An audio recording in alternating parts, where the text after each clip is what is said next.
일부 생존 전문가들은 위급한 상황에서 물이 부족할 때 소변을 본 후 자연의 레모네이드를 마셔도 괜찮다고 주장합니다. 하지만 이는 매우 위험한 속설일 뿐입니다. 역겨울뿐만 아니라 갈증도 해소되지 않아요. 게다가 오히려 반대 효과를 경험하고 훨씬 더 빠른 속도로 탈수될 수 있습니다. 아시다시피 소변은 우리 몸이 노폐물을 제거하려는 마지막 단계입니다.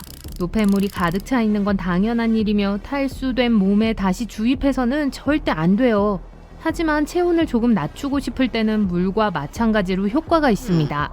씻고 싶을 때 소변에 옷을 적셔서 사용해보세요. 수분 보충에 관한 또 다른 속설은 탈수 증상이 있을 때 돌을 빨아먹으라는 이야기예요. 돌을 빨면 침의 흐름을 촉진하는 데 도움이 된다는 건 어느 정도 사실입니다. 사실 돌을 빠는 것은 전 세계 사람들이 한때 사용했던 고대 생존 기술입니다.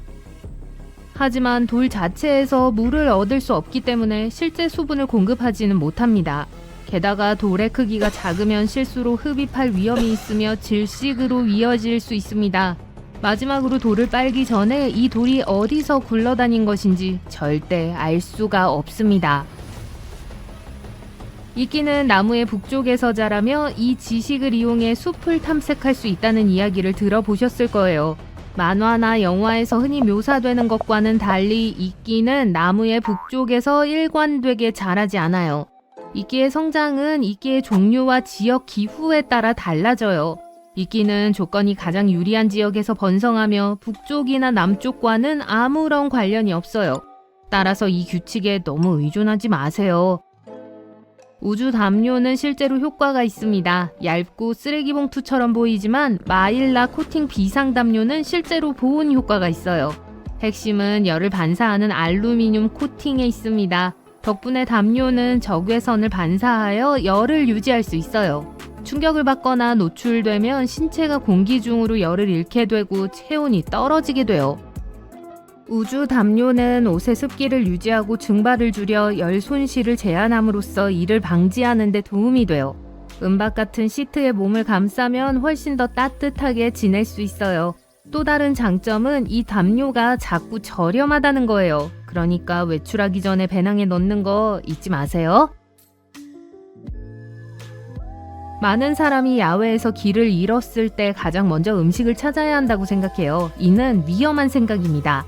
이런 비상 상황에서는 음식보다 물과 쉼터를 우선시해야 해요. 2009년 연구에 따르면 인간은 개인과 환경 요인에 따라 다르지만 음식 없이 최대 2개월, 음식과 물 모두 없이 8일에서 21일 동안 생존할 수 있다고 해요.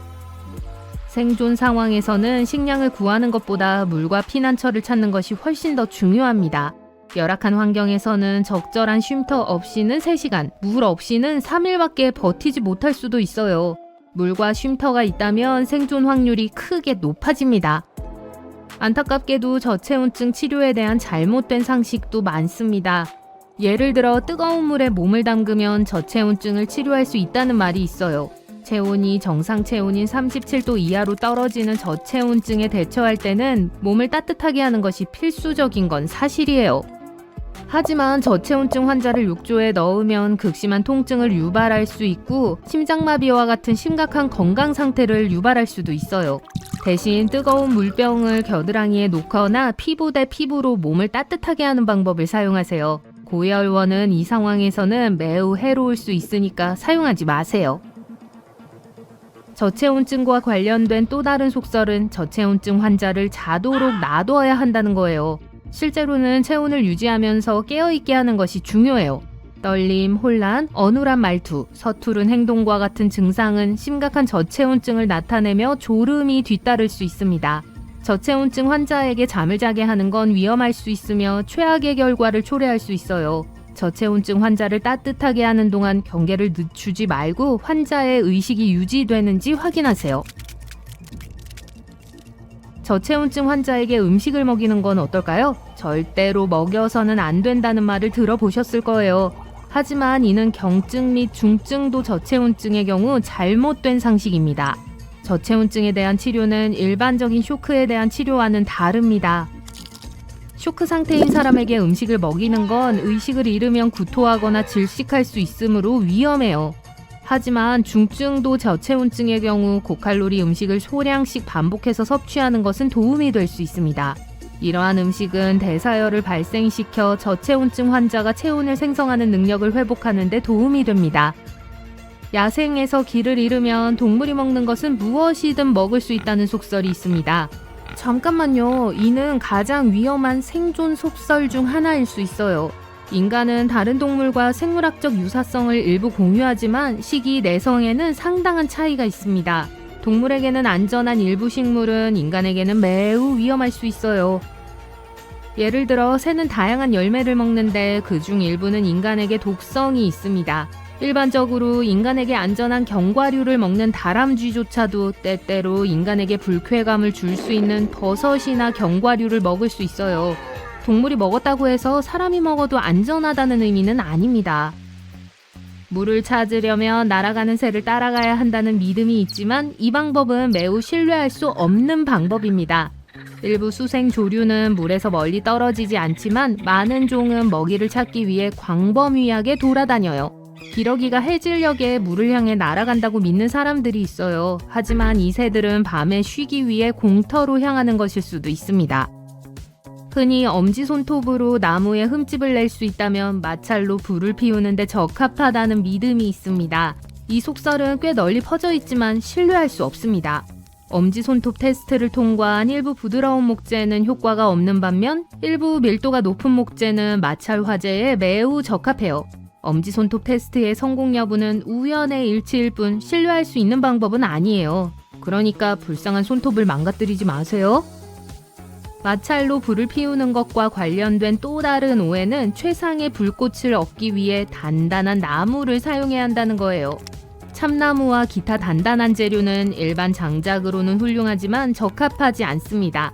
단단한 재료는 발화 온도와 밀도가 높기 때문에 마찰로 불을 피우기에 적합하지 않습니다. 대신 미루나무, 참피나무, 삼나무, 버드나무와 같은 송진이 없는 침엽수를 사용하면 마찰로 불을 피우는데 훨씬 더 적합할 수 있습니다. 비상 상황에서 날고기와 해산물을 먹으면 생존에 도움이 될 수 있을까요? 전적으로 사실은 아닙니다. 실제로 서바이벌 프로그램에서는 호스트가 모든 종류의 날것을 먹는 장면이 자주 나오지만 이는 최선의 생존 방법은 아닙니다. 날고기에는 박테리아, 바이러스 및 기타 미생물을 포함한 병원균이 포함되어 있을 수 있어요.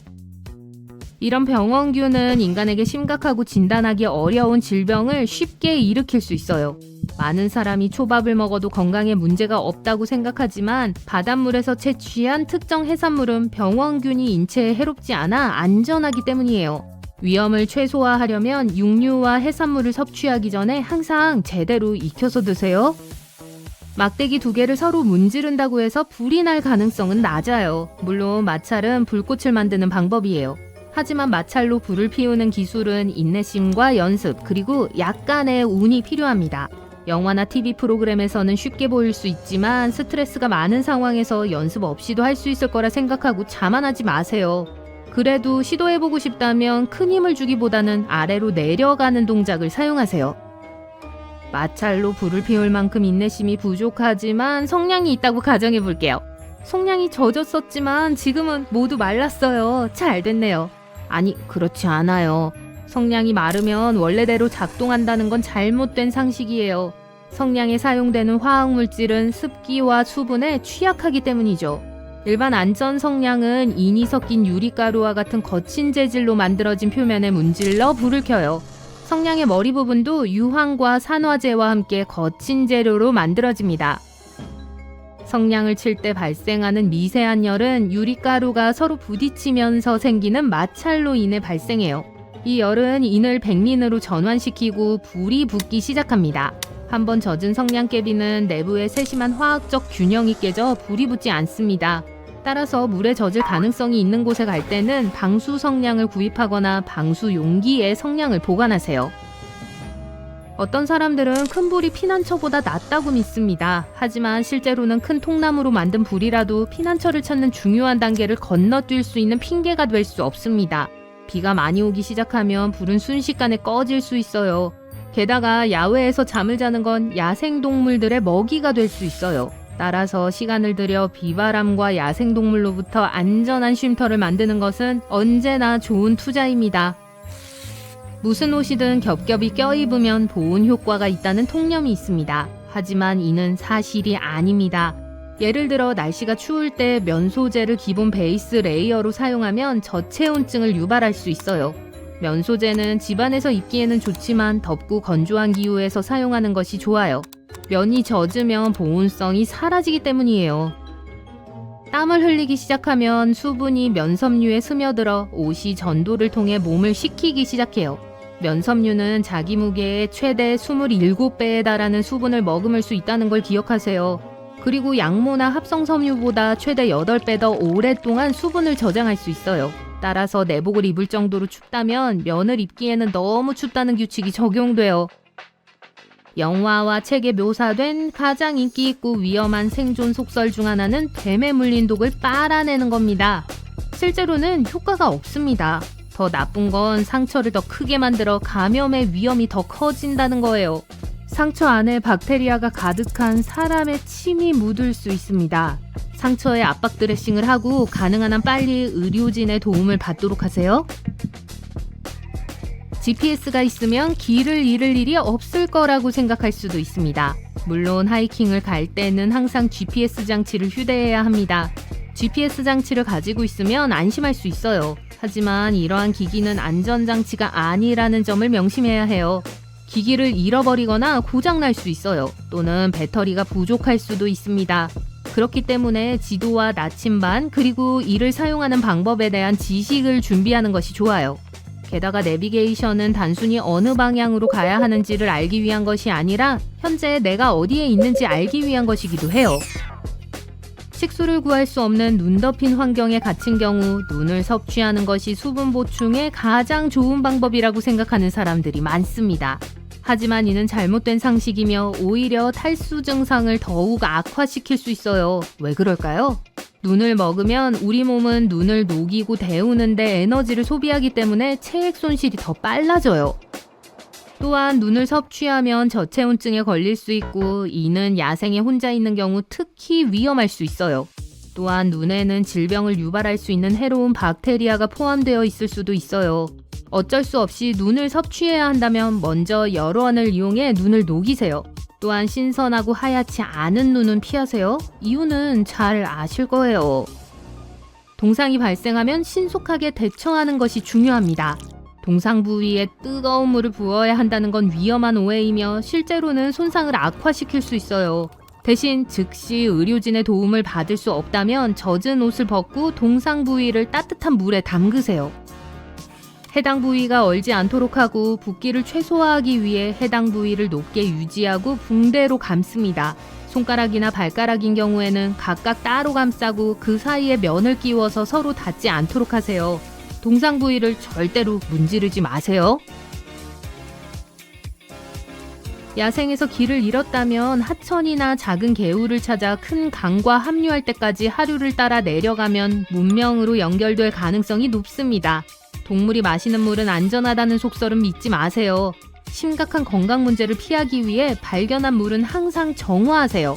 맑은 물이라도 위험한 미생물이 있을 수 있습니다. 소량의 바닷물을 마셔도 안전하다는 건 잘못된 상식이에요. 이는 실제로 물을 전혀 마시지 않은 것보다 훨씬 더 빨리 탈수증을 유발할 수 있어요. 더운 날씨에 몸을 식히기 위해 바닷물을 사용하되 마셔서는 안 됩니다. 야생에서 길을 잃고 헤매다가 우연히 동굴을 발견했는데 성냥이 있고 근처에 나무가 있다면 동굴은 이상적인 피난처처럼 보일 수 있어요. 하지만 동굴 안에서 절대 불을 피워서는 안 된다는 점을 명심하세요. 열기로 인해 바위가 팽창하고 부서져 낙석이나 산사태로 이어질 수 있습니다.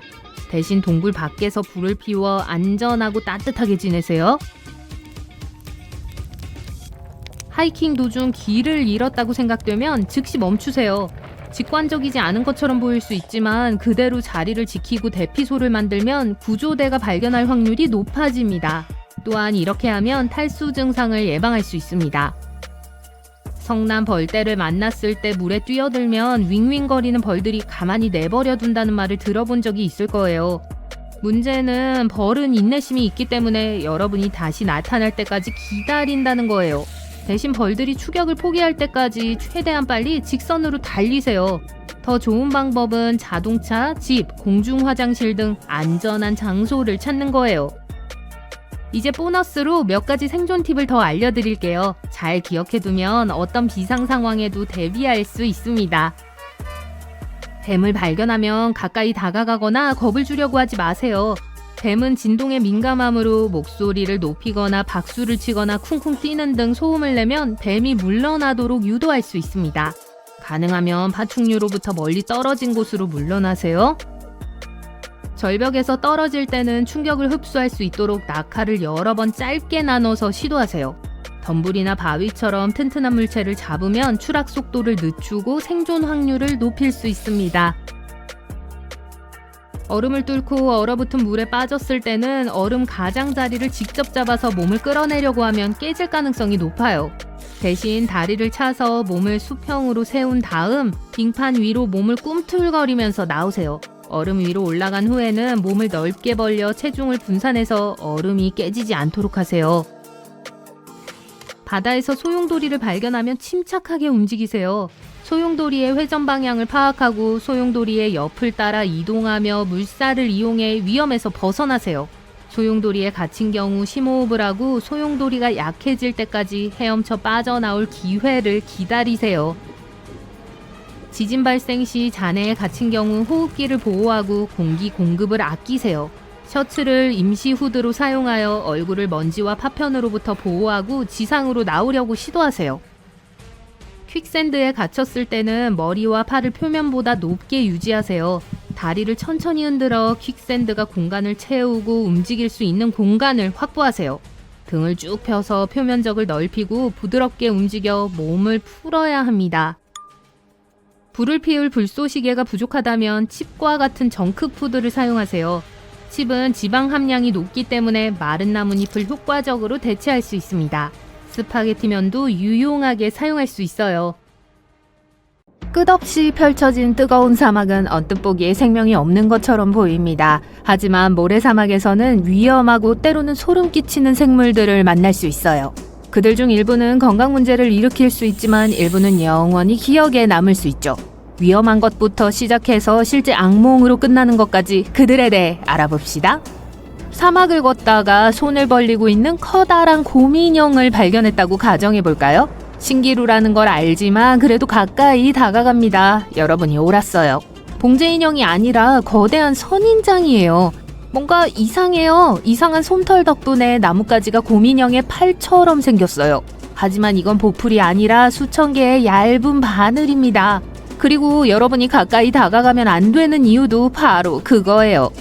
이 선인장은 점핑 초야 또는 테디베어 초야라고 불립니다. 애리조나의 사막 지역과 멕시코 북부에서 자라죠.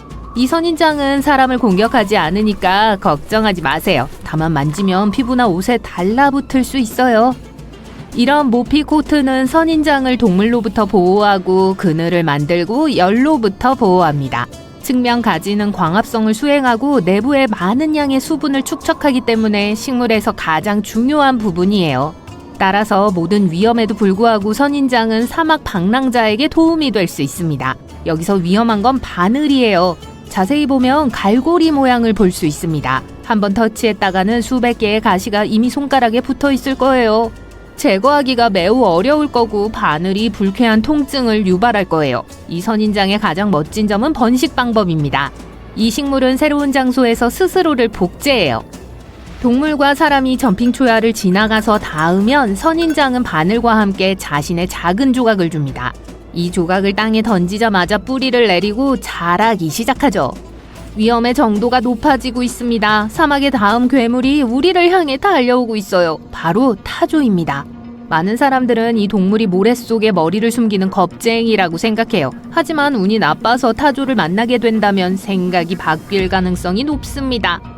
일반적으로 타조는 공격적이지 않지만 둥지에 가까이 다가갔다면 도망쳐야 해요. 하지만 그럴 수 없을걸요? 타조는 시속 70km로 움직이거든요. 타조로부터 도망치려면 차가 필요합니다. 타조는 달려가서 가슴으로 적을 공격합니다. 타조가 벤을 공격해서 심각한 피해를 입힌 사례도 있어요. 하지만 이 새들의 가장 큰 위험은 날카로운 발톱이 달린 강력한 다리예요. 다리로 강한 타격을 가할 수 있고 엎드린 상대를 이길 수도 있어요. 그러니 멀리서 타조가 보이면 반대 방향으로 가세요. 이 작은 점박이 도마뱀은 미국 남서부와 멕시코 북서부의 건조한 사막에서 거의 항상 지하에 서식합니다. 가끔 점심을 먹기 위해 밖으로 나오기도 해요. 귀엽게만 보이지만 사실 위험한 길라 몬스터예요.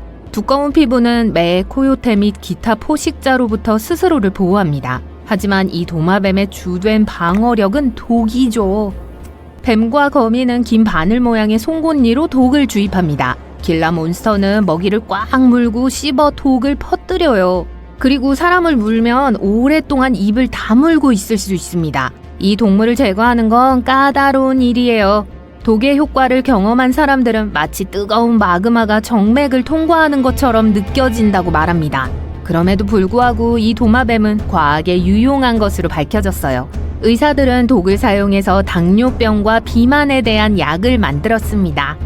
때가 왔어요. 이제 사막에 사는 가장 소름 끼치는 생명체 중 하나를 만나게 될 거예요.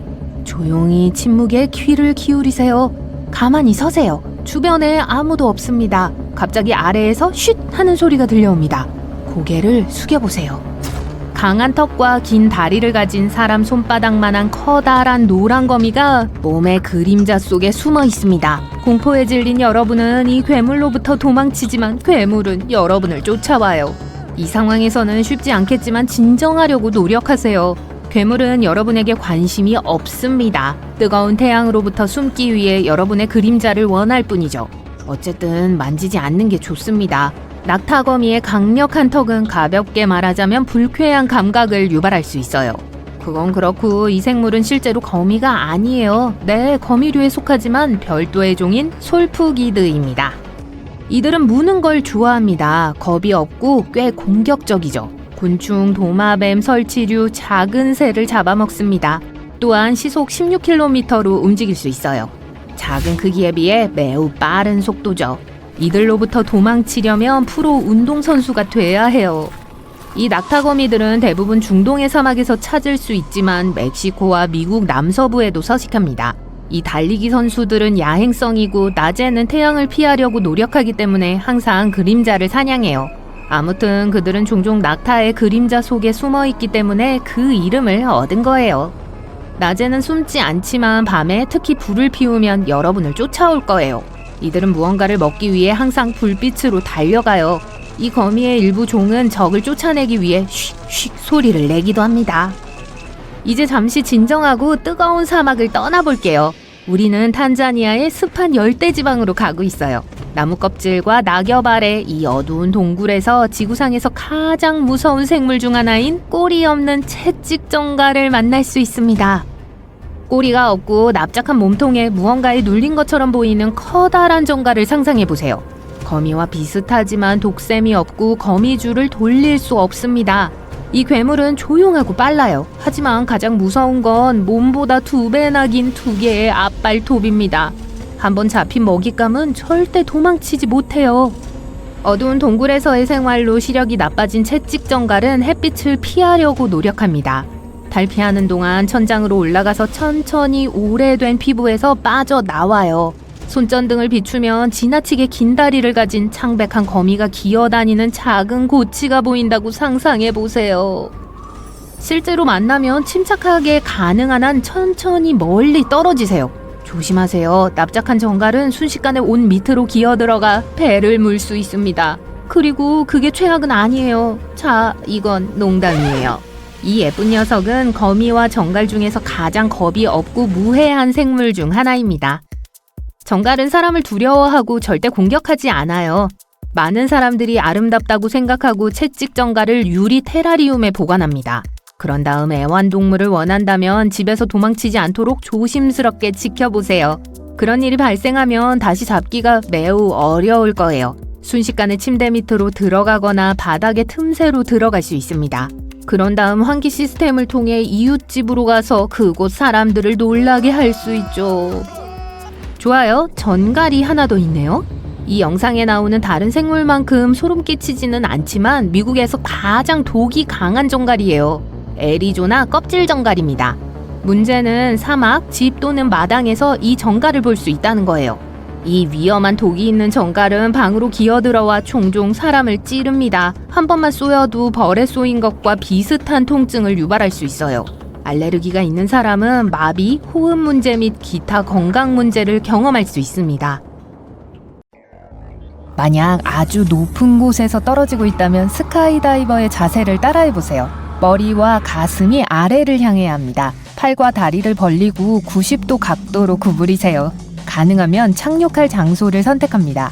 덤불이나 건초 더미는 낙하 충격을 완화할 수 있습니다.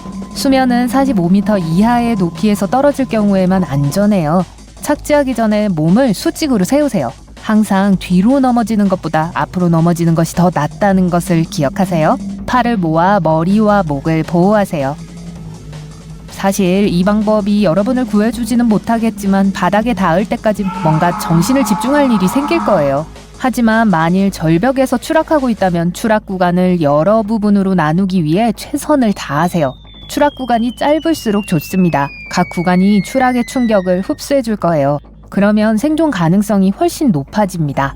바닥으로 떨어지는 도중에 덤불이나 바위 같은 튼튼한 물체를 잡으려고 노력하세요. 속도를 늦춰줄 거예요. 만약 나무 조각이나 판자를 본다면 그것도 낚아채세요. 땅에 닿았을 때 충격을 완화하는 데 도움이 될 수 있습니다. 가장 중요한 것은 몸을 뻣뻣하게 하지 마세요. 그러면 내장을 다칠 가능성이 있습니다.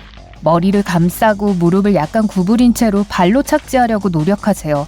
사실 일단 땅에 닿으면 모든 것이 약간 구부러지겠지만 그래도 할 수 있는 건 해봐야겠죠. 만약 여러분이 건물 안에 있는데 그 건물이 무너져서 파편과 잔해 더미에 갇히게 된다면 공포에 질리지 않도록 노력하세요. 네, 지금 여러분의 주요 임무는 호흡기관을 보호하고 공기 공급을 가능한 한 오래 지속시키는 것입니다. 공간이 충분하다면 셔츠나 티셔츠를 벗고 아랫부분을 매듭으로 묶으세요. 그러고 나서 매듭이 머리 꼭대기에 오도록 네코를 통해 머리를 넣습니다. 먼지, 모래, 파편으로부터 얼굴을 보호해줄 임시 후드가 될 거예요. 또한 여러분이 지상으로 나가려고 하는 동안 약간의 산소를 공급해줄 것입니다. 만약 여러분이 떨어지는 엘리베이터에 갇혀 있다면 등을 대고 누워서 가능한 한 많은 공간을 차지하려고 노력하세요. 여러분의 체지방과 근육은 압축이 가능합니다. 충격의 일부를 흡수할 거예요. 누울 수 없으면 바닥에 앉으세요. 그래도 서 있는 것보다는 낫습니다. 엉덩이가 마치 자동차 안에 있는 에어백처럼 작용할 거예요. 하지만 어떤 위치를 선택하든 머리를 감싸세요. 가장 좋은 방법은 한 팔을 얼굴 앞에 놓고 다른 팔을 목 뒤에 놓는 것입니다. 만약 여러분이 황무지에 갇힌다면 우선 물을 찾으세요. 저지대를 확인하세요. 만약 산이 있다면 절벽 아래에서 물을 찾으세요. 혹시 빗물을 얻을 수 있다면 너무 오랫동안 용기에 보관하지 마세요. 상할 수도 있어요. 나무에 오르는 개미의 주의를 기울이세요. 나무 안에 수분 공급원을 향해 이동할 가능성이 높습니다.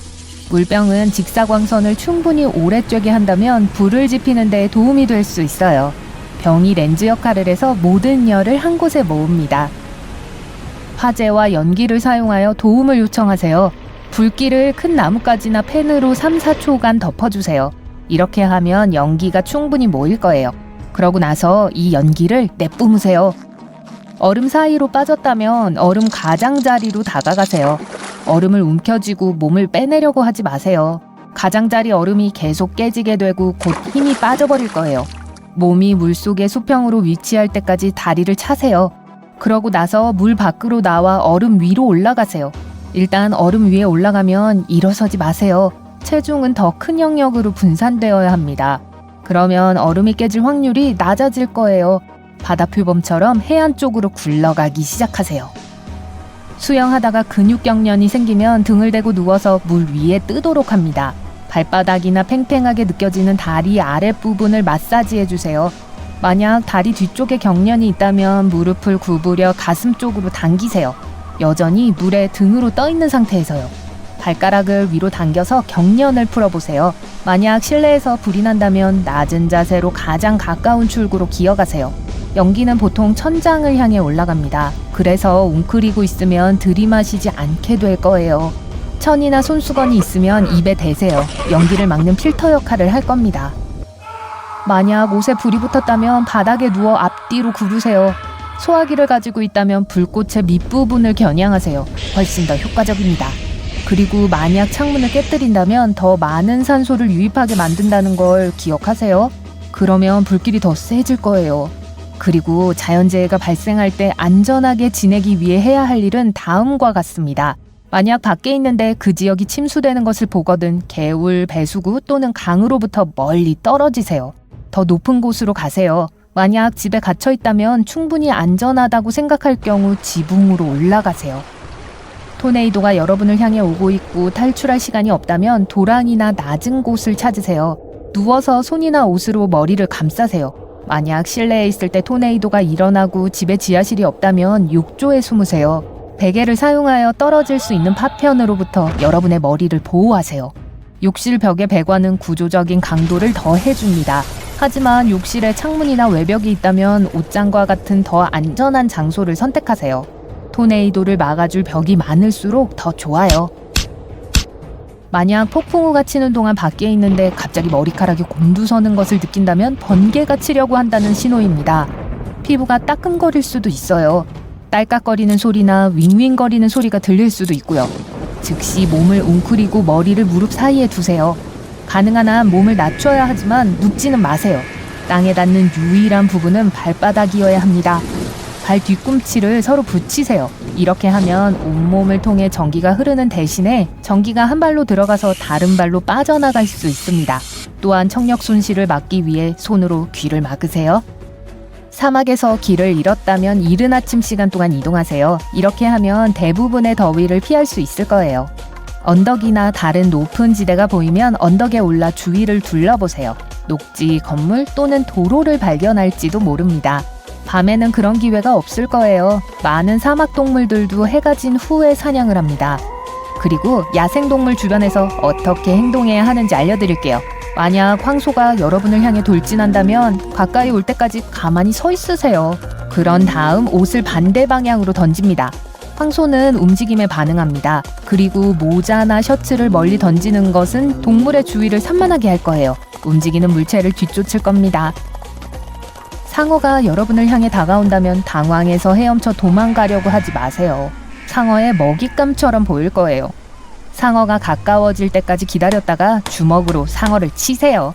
눈, 코, 아가미를 겨냥하세요. 이 부분들은 상어의 몸에서 유일하게 취약한 부위입니다. 만약 한 무리의 사나운 개들을 만난다면 주위를 분산시키고 조용히 멀리 떨어지세요. 만약 한 마리가 여전히 달려든다면 여러분과 개 주둥이 사이에 물체를 놓으세요. 자, 실수로 벌떼를 건드렸다고 가정해 볼게요. 지금 벌떼가 여러분을 쫓아오고 있어요. 벌이 쫓아오지 않을 때까지 가능한 한 빨리 일직선으로 달리세요. 훨씬 더 좋은 대안은 대피소를 찾아 안에 숨는 것입니다. 차, 집, 화장실도 좋아요. 우연히 곰을 만났다면 자기소개를 하세요. 아니요, 아니에요. 사실 모든 것은 곰이 어떤 종인지에 따라 다릅니다. 만약 커다란 갈색곰이라면 넘어져서 죽은 척하세요. 힘들지 않을 거예요. 하지만 사람을 거의 공격하지 않는 작은 흑곰이라면 소리를 지르고 몸을 더 커 보이게 하는 것이 도움이 될 겁니다.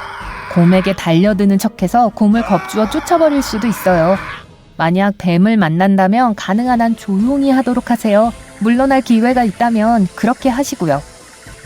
하지만 뱀을 피할 수 없다면 목소리를 높이고 막대기 2개를 함께 두드리고 발을 쿵쿵 구르는 것이 뱀을 후퇴하게 할 수도 있습니다.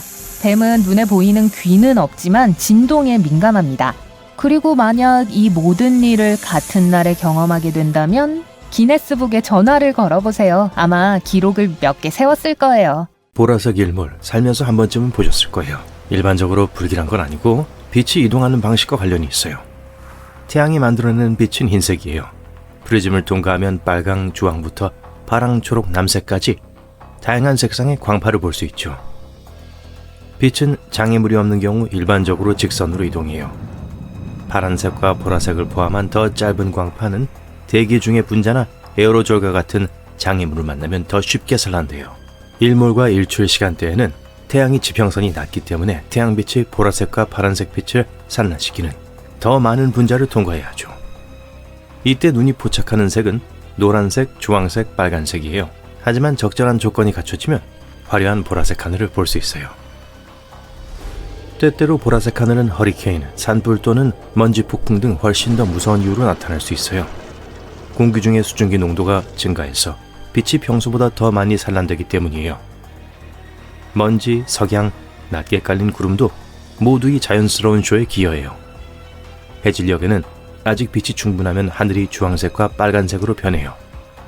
그런 다음 분홍빛을 발산하며 위에 짙은 파란색 하늘과 섞이죠. 이제 분홍색과 파란색을 섞으면 어떻게 되는지 기억하시나요? 보라색이 되죠. 모든 허리케인이 하늘을 보라색으로 만드는 것은 아니에요. 허리케인이 발생할지 예측하는 것은 무지개를 예측한 것과 같아요. 하지만 사람들은 몇 차례의 대형 허리케인이 하늘을 보라색으로 물들였다고 보고했어요. 녹색 하늘은 보라색 하늘만큼이나 화려해 보이지만 실제로는 위험을 알리는 신호이기도 해요. 보통 청둥번개, 우박, 토네이도가 근처에 있다는 것을 알려주는 신호예요. 이 독특한 색은 노란색 태양 광선이 폭풍 구름에서 나오는 파란색 빛과 혼합되어 나타나는 결과예요. 자, 상쾌한 바람을 맞으며 바닷가에서 멋진 하루를 즐기고 있는데 갑자기 바닷물이 엄청난 속도로 밀려오기 시작합니다. 이건 해변에서 최대한 빨리 멀리 도망치라는 신호예요. 쓰나미가 다가오고 있다는 뜻일 가능성이 높아요. 신속하게 대응하면 생존 가능성을 극대화할 수 있어요. 해수면이 상승하고 있지만 그 정도가 심하지 않다 해도 쓰나미가 다가오고 있다는 또 다른 신호일 수 있어요. 쓰나미는 40%의 확률로 발생하며 들어오는 물이 첫 번째 쓰나미 파도예요. 더 크고 위험한 다음 쓰나미는 보통 약 10분 후에 이어져요. 쓰나미의 또 다른 특징은 큰 소리와 함께 도착하는 것을 좋아한다는 거예요. 사람들이 이를 천둥, 기관차 소리, 헬리콥터 소리 또는 굉음으로 묘사해요. 해변에 고르지 못한 물길이 보이나요? 물에서 멀리 떨어져 있는 것이 가장 좋아요. 수면 아래에 매우 위험할 수 있는 이한류가 있을 수 있어요. 때때로 파도가 이상한 방식으로 해안에 부딪히면서 이한류가 형성되기도 해요. 파도가 이상하게 부서지거나 다른 물과 다른 색을 띠는 부분이 보일 수 있어요. 해초가 사방으로 무작위로 흩날리는 것도 이한류의 또 다른 경고 신호예요. 이한류에 휩쓸리게 되면 물 위에 떠 있도록 노력하되 물살을 거스르려고 하지 마세요. 소중한 에너지만 낭비할 뿐이니까요. 도움을 요청하는 소리를 지르며 해변을 따라 떠내려가세요. 조류에서 벗어나면 대각선으로 헤엄쳐서 해안으로 향하세요. 다음에 하늘에서 원뿔 모양의 구름을 발견하면 대피소를 찾아야 할 때라는 것을 기억하세요. 그 상태가 계속 유지된다면 심한 폭풍이 다가오고 있다는 뜻이에요. 하지만 그런 모양의 구름이 빙글빙글 돌기 시작하면 토네이도로 변하기 직전이란 뜻입니다. 근처에 벌들이 있다면 그들은 언젠가 큰 문제로부터 여러분을 구해줄 수 있어요. 열심히 일하는 이 작은 녀석들은 폭풍이 다가오고 있다고 느끼면 평소보다 더 활발하게 움직여요. 폭풍이 몰아치기 전에 더 많은 꿀을 모으기 위해 속도를 높이죠. 그리고 일단 꿀을 다 모으고 나면 폭우가 내리기 15분 전에는 폭우가 올 조짐이 보이지 않더라도 항상 벌집으로 돌아와요. 그 비결은 폭풍 구름에 쌓인 정전기를 포착할 수 있는 매우 민감한 등쪽 털에 있어요. 수세기 동안 사람들은 큰 지진이 발생하기 며칠 전에 동물들이 이상하게 행동한 것을 알아챘어요. 개는 끊임없이 짖고 젖소는 젖을 멈추며 두꺼비, 쥐, 뱀은 집을 떠나요. 동물은 인간이 느끼지 못하는 작은 초기 충격파를 느낄 수 있는 것 같아요. 과학자들은 이에 대한 정당한 설명을 찾기 위해 끝없는 테스트와 실험을 진행했어요. 지금까지도 이 미스터리를 설명하기 위해 노력하고 있죠. 공기 중에서 오존 냄새를 맡을 수 있나요? 뇌우가 다가올 때 가장 뚜렷하고 매운 냄새를 맡을 수 있어요. 번개의 전하로 인해 높은 고도에서 자유롭게 방출되기 때문이죠. 또 다른 기분 좋은 비 냄새는 페트리코 냄새예요. 빈부는 식물, 나무, 콘크리트, 아스팔트 위에 분자를 깨우는데요. 그 향이 사방으로 퍼지는 거예요. 심지어 입안에서 그 냄새를 느낄 수도 있어요. 번개가 치면 공기 중의 모든 양이온이 오존 및 침과 섞이게 돼요. 그래서 씁쓸한 금속 맛이 나는 거예요. 번개가 튀려고 할 때 근처에 있는 금속 물체에서 기괴한 딱딱거리는 소리, 윙윙거리는 소리, 진동하는 소리가 들릴 수 있어요. 손바닥에 땀이 나기 시작할 수도 있고요. 머리가 쭈뼛 서는 것을 느낄 수도 있어요. 이는 행동을 하라는 분명한 신호고 그 행동은 바로 목숨을 걸고 뛰는 거예요. 양전하가 우리 몸을 통과해서 폭풍의 음전하를 띠고 있는 부분을 향해 도달하려고 하는 거예요. 장담하건대 여러분은 그러한 전하를 만나고 싶지 않을 거예요. 빠르게 도달할 수 있는 대피소가 보이지 않는다면 주변의 물체보다 몸을 작게 만들어 보세요. 우산을 내려놓고 철조망, 금속 파이프, 난간, 기타 금속성 물체로부터 멀리 떨어지세요. 그리고 바닥에 납작하게 눕지 마세요. 땅은 젖어 있을 가능성이 높아서 전기가 잘 통해요. 집 옆 아스팔트에 갑자기 갈라진 틈이 보이면 싱크홀 경고 신호일 수 있어요. 집 내부를 점검하세요. 문이 걸리기 시작하나요? 아니면 벽과 천장이 만나는 곳에 틈이 생기진 않나요? 고르지 않은 부엌 캐비넷과 서랍, 기울어진 바닥, 경사가 시작되는 계단, 비가 올 때마다 새는 물, 어긋난 금형 등은 모두 싱크홀이 곧 생길 수 있다는 신호예요. 싱크홀이 확실한지, 얼마나 위험한지 확인하려면 엔지니어링 회사에 문의해야 돼요. 이미 싱크홀이 있는 것을 발견했다면 싱크홀이 있는 곳에서 멀리 떨어져 있어야 하고요. 울타리를 치거나 밧줄로 묶어 다른 사람에게 덜 위험하도록 하세요. 싱크홀을 고치려면 전문가의 도움이 필요해요. 일부 화산은 폭발하려고 할 때 비명을 지릅니다. 이전에 종종 발생하는 작은 지진은 윙윙거리는 소리를 내요. 대부분 사람의 귀에는 들리지 않지만 때로는 땅에서 이상한 울림이나 쉿 하는 소리로 들릴 수 있는 주파수에 도달하기도 해요. 이 소음을 조화 진동이라고 하는데요. 일부 화산에서는 마그마 기포가 지각의 틈새를 통과할 때 진동하는 소리지만 항상 그런 건 아니에요. 과학자들이 이러한 화산 비명 소리의 원인을 정확히 파악한다면 화산 폭발에 대한 제한적인 조기 경보 시스템을 만들 수 있을 거예요. 야생에 있다면 개울, 시냇물, 강물의 수위에 주의를 기울이세요. 비가 내리는 중에도 수위가 빠르게 낮아진다면 산사태가 임박했다는 신호일 수도 있어요. 그리고 희미하게 울리는 소리나 바위가 서로 부딪히는 것과 같은 비정상적인 소리가 들리면 잔해가 다가오고 있다는 신호일 수도 있어요. 즉시 안전한 곳으로 대피하라는 신호입니다. 지금 당장요. 귀중품이나 초콜릿바를 차에 두지 말아야 한다는 건 누구나 다 아는 일이지만 사람들이 종종 간과하는 다른 물건들이 있습니다. 여기 차에 남겨두지 않도록 주의해야 할 것들이 있어요. 첫 번째는 스프레이 캔입니다. 헤어스프레이, 탈취제, 스프레이 페인트, 가정용 클리너 같은 종류요. 이러한 캔의 뒷면에는 저장 온도 권장 사항이 표시되어 있을 수 있어요. 그걸 따르세요. 이런 일도 일어날 수 있습니다. 이런 캔은 가압되어 있기 때문에 온도에 더 민감해요. 내부의 물질이 팽창하여 균열이 발생할 수 있죠. 그러면 캔이 폭발할 수 있습니다. 50도가 넘는 기온은 위험해요. 더운 여름날 차 안은 아주 쉽게 뜨거워질 수 있어요. 미국의 연구원들은 더운 날에 자동차가 사우나로 변하는데 얼마나 걸리는지 알아냈습니다. 1시간 이내에 땡볕에 주차된 자동차의 내부는 35도 이상으로 올라갔고 평균 47도에 도달해요. 그래서 자동차가 완벽하게 잘 달리도록 하고 싶다면 스프레이 캔은 차에 두지 마세요. 두 번째는 자외선 차단제입니다. 자외선 차단제는 피부 문제의 위험을 줄이고 태양에 의한 피부 노화를 방지하기 때문에 필수적입니다. 주름, 처짐, 반점을 막아주죠. 하지만 자외선 차단제를 차 안에 두면 고온에 노출되어 결국에는 유통기한을 단축시킬 수 있습니다. 상한 자외선 차단제는 뚜껑을 열 때 이상한 냄새가 날 수도 있어요. 게다가 열 때문에 뚜껑이 열릴 수도 있고 끈적거리는 물질이 차 전체에 묻을 수도 있습니다. 립스틱과 같은 다른 화장품들도 마찬가지예요. 다음은 플라스틱 병입니다. 차 안에 두면 안 되는 두 가지 이유가 있어요. 첫째로 플라스틱 물병은 렌즈 역할을 해서 태양광선을 모아 화재를 일으킬 수 있습니다. 오클라호마주의 한 소방서는 실험을 통해 이런 화재의 위험이 진짜라는 걸 확인했어요. 그 부서의 데이비드 리처드스는 햇빛 광선이 충분히 한 곳에 집중되면 이런 일이 일어날 수 있다고 말합니다.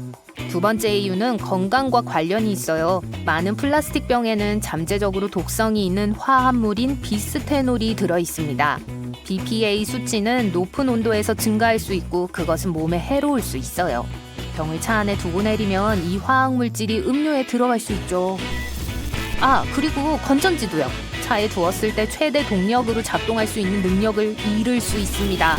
새 것을 사서 이 문제를 해결할 수 있지만 누수나 파열 문제를 해결하는 건 그렇게 쉽지 않을 거예요. 배터리 사는 흡입 시 위험하고 부식성이 매우 높기 때문에 건강에 해롭습니다. 누출의 원인도 고온과 관련이 있어요. 배터리 제조업체는 제품을 실온에서 보관할 것을 권장합니다. 이 사실은 부분적으로 배터리와 관련이 있는데 전자제품에 관한 거예요. 휴대폰이 태양에 노출되었을 때 얼마나 뜨거워질 수 있는지 아세요?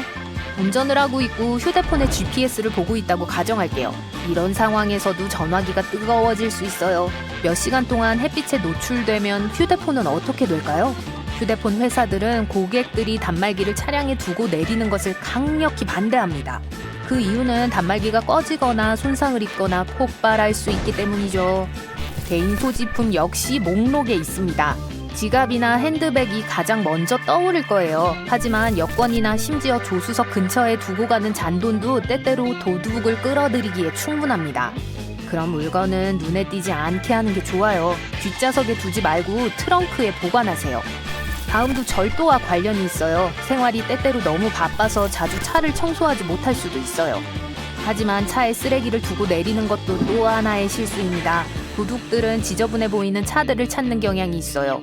주인이 그런 차량을 자주 이용하지 않는다고 생각하죠. 식물은 어때요? 식물을 매일 차 안에 보관하는 것이 그렇게 흔한 일은 아니지만 옮겨야 해요. 차량 내부의 열기는 불쌍한 식물을 쉽게 말라 죽일 수 있어요. 약품도 차 안에 너무 오래 두면 안 돼요. 차량 내부의 온도가 지속적으로 변화하면 약의 효과가 떨어질 수 있습니다. 대부분의 약은 서늘하고 건조한 곳 15도에서 25도에 보관하도록 권장됩니다. 개인정보가 포함된 중요한 문서도 차량에 두어서는 안 됩니다. 몇 가지 예로는 세금 양식, 재무제표, 학교 성적 증명서 등이 있어요. 도둑은 이 중요한 정보를 사용하여 사기나 신분 도용을 저지를 수 있습니다. 그리고 음식과 음료도 있어요. 전문가들은 따뜻한 차 안에 식료품이나 남은 음식을 2시간 이상 두지 말 것을 권합니다. 32도 이상일 때는 1시간입니다. 같은 규칙이 겨울에도 적용돼요. 예를 들어 통조림 식품은 상할 위험이 높습니다. 완두콩 통조림이 차 안에서 얼면 그 효과는 탄산음료에 일어나는 것과 비슷할 거예요. 실온에 두지 말고 냉장고에서 녹이세요. 제품이 정상적으로 보이지 않거나 냄새가 나면 곡물도 찾을 수 없는 곳에 버리세요. 맛을 보려고 하지 말고 후각을 믿으세요. 녹슬어 보이거나 캔에 금이 간 것 같다면 쓰레기통에 버려야 합니다. 달걀은 또 다른 예입니다. 보통 달걀은 얼리면 안 돼요. 하지만 차 트렁크에 식료품 봉지 하나를 두고 내렸는데 밤에 날씨가 너무 추워서 달걀이 얼었다고 가정해 볼게요. 달걀을 사용하기 전에 냉장고에 보관하세요. 이 달걀은 삶아 먹는 것이 유일한 사용 방법이에요. 달걀이 얼면 노른자가 진해지고 시럽처럼 됩니다. 그러면 자연스러운 흐름을 잃고 다른 재료들과 잘 섞이지 않아요. 당연히 반려동물들을 차 안에 혼자 두면 안 됩니다. 그리고 단지 온도의 잠재적인 상승 때문만은 아니에요. 여러분이 함께 있지 않으면 불안해할 거예요. 짜증이 나서 주의를 끌기 위한 행동을 할 수도 있어요. 예를 들면 차량 내부를 손상시킬 수도 있죠. 이제 다시 겨울 얘기를 해볼게요. 차에 연료 탱크를 절반 이상 채워두세요. 그러면 연료 라인이 동결되는 것을 방지할 수 있습니다. 또한 아침에 엔진을 시동하고 도로를 달리는 것이 더 쉬워질 거예요. 연료 바를 주시하면서 타이어 공기압도 살펴보는 것이 좋아요. 추위로 인해 타이어 공기압이 떨어질 수 있거든요. 고온뿐만 아니라 저온도 일부 품목을 손상시킬 수 있습니다. 좋은 예는 페인트예요. 겨울에는 차량에서 신속하게 꺼내야 합니다. 페인트의 성분은 추위로 인해 팽창, 분리, 뭉침을 경험할 수 있어요. 다시 말해 이 페인트를 더 이상 사용할 수 없다는 거예요. 날씨는 바이올린이나 기타와 같은 나무 악기에도 영향을 미칩니다. 온도와 습도의 변화로 인해 목재 악기가 휘거나 금이 가거나 쪼개질 수 있어요. 안경도 온도의 변동에 영향을 받습니다. 뜨거운 차 안에서 플라스틱 프레임은 구부러질 수 있어요. 또는 매우 추울 때 플라스틱은 쉽게 부서질 수 있죠. 이것은 안경이 더 깨지기 쉽게 만듭니다. 집 열쇠와 차고 문 개폐기를 차 안에 두지 마세요. 많은 사람들에게 일상적인 관행이지만 위험합니다. 나쁜 사람들 손에 들어갈 수 있어요. 음악을 듣기 위해 대부분의 사람들은 전화기를 차에 연결하거나 라디오를 듣습니다. 요즘은 CD의 사용이 점점 줄어들고 있어요. 하지만 어쨌든 CD를 차 안에 두지 마세요. 뒤틀릴 수도 있고 그러면 더 이상 사용할 수 없을 거예요. 차 안에 두면 안 되는 다른 물건들이 있나요? 태평양 상공을 비행하고 있는데 갑자기 폭풍우가 몰아쳐 비행기가 흔들리기 시작합니다. 비행기가 하강하기 시작하고 통제력을 잃게 돼요. 재빨리 낙하선을 착용하고 비행기에서 탈출해서 섬에 착륙합니다. 그래도 해외로 물품을 운송하는 비행기에 탑승한 사람이 여러분뿐이었네요. 다행히 폭풍으로 인해 낙하산이 손상되진 않았어요. 여러분은 몸을 풀고 야자수 아래 가장 가까운 대피소로 향해요. 폭풍이 끝나기를 기다립니다. 태양은 빛나고 파도는 잔잔하고 친절해 보여요. 잠에서 깨어나 주위를 둘러보니 사방으로 넓게 펼쳐진 물만 주위를 둘러싸고 있을 뿐이에요. 주변에는 배도 사람도 다른 생명체도 보이지 않아요. 무언가를 찾기 위해 섬을 정찰합니다. 뭘 찾고 있는지조차 몰라요. 작은 섬의 한쪽에 고철과 비행기의 잔해가 해변에 떠밀려 온 것이 보여요. 여러분은 서둘러 그곳으로 가서 쓸만한 것이 있는지 확인하려고 합니다. 안타깝게도 모든 것이 파괴됐지만 봉인된 상자 하나가 살아남았어요. 상자를 열어보니 수십 개의 덕트 테이프 롤이 쌓여 있네요. 섬을 통과한 후 덕트 테이프 상자를 끌고 캠프로 돌아와요. 무엇을 해야 할지 고민합니다. 곧 번쩍하고 뭔가가 떠올랐어요. 섬에는 접근하기 어려운 곳이 몇 군데 있고 신발이 손상됐기 때문에 샌들을 만들어야 해요. 나뭇가지 몇 개를 잡고 덕테이프를 이용해 새 신발을 만들려고 합니다. 몇 번의 실패 끝에 거의 포기할 뻔했어요. 그래도 발 크기만한 나무 껍질 조각에 덕테이프를 붙여요. 이것이 새 신발 밑창이 될 거예요. 덕테이프는 매끄럽고 발에 상처를 주지 않아요. 나뭇가지를 몇 개 더 붙인 후 덕테이프를 발에 감으면 짜잔! 덕테이프 샌들이 완성됐어요. 이제 발을 다치지 않고 섬의 바위가 많은 지역으로 모험을 떠날 수 있겠어요. 섬을 따라 걷다 보니 더위를 느끼기 시작해요. 셔츠를 머리에 두르고 있지만 보호하기에 충분하지 않아요. 덕테이프를 이용해 나뭇잎으로 모자를 만들어요. 그런 다음 머리에 씁니다. 이제 가도 안전해요. 잠시 후 섬 주변에서 찾은 물건을 가져옵니다. 이때쯤이면 배가 울렁거리는 느낌이 들기 시작할 거예요. 다음으로 바위 암초에서 크고 맛있는 게와 물고기를 발견하지만 맨손으로는 잡을 수 없어요. 긴 나뭇가지를 잡고 야자수 잎을 가져다가 모은 것을 하나로 묶어 그물을 만듭니다. 그런 다음 덕테이프로 그물을 보강하고 산호초로 향해요. 임시로 만든 샌들과 머리를 보호할 모자를 쓰고 그물을 들고 물고기를 잡으러 갑니다. 지금까지 사용한 덕테이프는 2롤 뿐이에요. 잠시 후 물고기와 게를 잡아서 캠프로 가져갑니다. 불을 피우고 잡은 물고기를 굽기 시작해요. 통나무에 앉아있지만 그런 자리는 그렇게 편안하진 않아요. 덕테이프를 가져다가 돗자리를 만듭니다. 음식이 준비되면 맛있게 먹어요. 이제 또 다른 문제는 물이에요. 주변에 담수는 없지만 폭풍이 다가오고 있어요. 한편 코코넛을 가져와 디저트를 먹고 코코넛 밀크를 마시며 기운을 차립니다. 나뭇가지와 나뭇잎을 모아 새 집에 물이 스며들지 않도록 덕테이프를 붙여서 작은 오두막을 준비해요. 동시에 빗물을 모으기 위해 덕테이프로 깔때기를 만들어요. 깔때기에 들어간 물은 역시 덕테이프로 만든 임시 연못에 모입니다. 이 시점에서 덕테이프 롤의 거의 절반을 사용했어요. 폭풍우가 몰아치기 시작하고 여러분은 새 바닥 매트가 있는 오두막 안에 머물러 있어요. 지루해서 오두막을 조금 더 편안하게 만들기 위해 덕테이프로 의자와 테이블을 만들었어요. 비가 내리기 시작하고 여러분이 만든 저수지에 물이 고인 것을 발견해요. 즉시 코코넛 껍질을 잔으로 사용해 물을 마십니다. 오두막은 폭풍우를 견뎌냈고 편안한 매트에서 스르르 낮잠에 들어요. 다음날 덕테이프 재고를 확인해보니 마지막 테이프의 절반을 썼어요. 안전하고 견고한 오두막을 만들었고 산호초에서 식량을 안정적으로 공급받고 있어요. 이미 섬에서 5일을 보냈으니 이제 탈출할 방법을 찾아야 할 때예요. 도움을 구하기 위해 최선을 다했지만 아무것도 없었어요. 비행기도 배도 보이지 않아요. 필사적으로 탈출하고 싶은데 운이 좋았어요. 멀리서 화물선을 발견했어요. 빨리 행동해야 해요.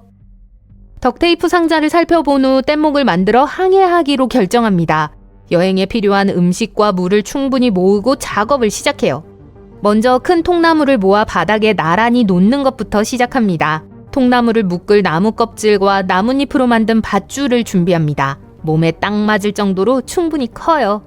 그런 다음 다른 통나무 세트를 가져와 베이스 위에 놓고 같은 과정을 반복해서 두 번째 층을 만들어요.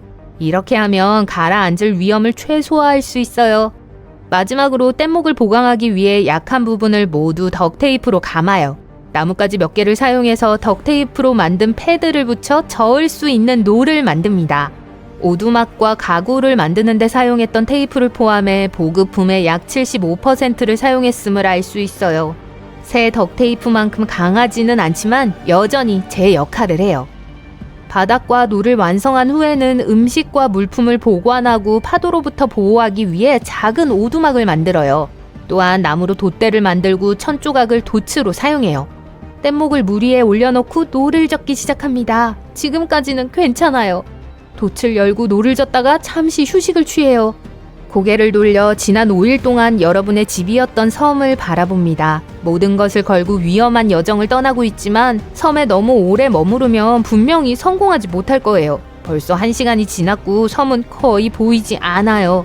하지만 배는 점점 더 가까워지고 있어요. 비상 상황에 사용할 덕테이프가 아직 한 롤 더 있어요. 바다는 잔잔하고 돌고래가 헤엄치는 모습이 보여요. 생선을 간식으로 먹고 물을 마시다가 파도가 더 커진 걸 알아차립니다. 돛을 준비하고 몸을 숨겨요. 뗏목이 튼튼해서 다행이죠. 큰 파도가 뗏목에 부딪혀 음식과 물 일부를 떨어뜨립니다. 하지만 뗏목은 아직 온전해요.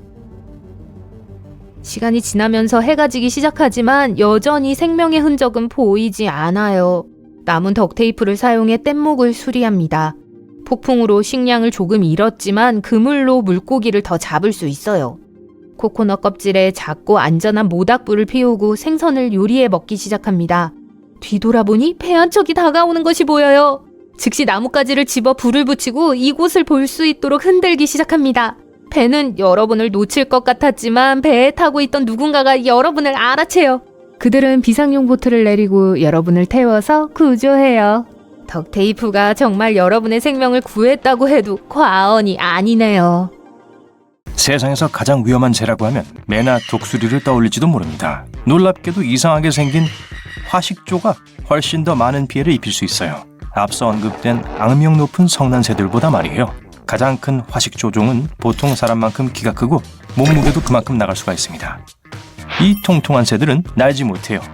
여러분도 날지 못하죠? 하지만 화식조는 매우 빨리 달릴 수 있습니다. 그러니까 달리기로 화식조에게서 도망칠 생각은 마세요. 화식조는 수영도 잘해서 물속에서도 여러분을 이길 수 있습니다. 시속 50km로 달릴 수 있기 때문에 화가 난 화식조가 쫓아오고 있다면 도주 차량이 필요할 거예요. 걱정하지 마세요. 화식조의 공격은 매우 드뭅니다. 호꼬니는 우아하고 멋진 동물입니다. 적어도 우리 모두 그렇게 생각하죠.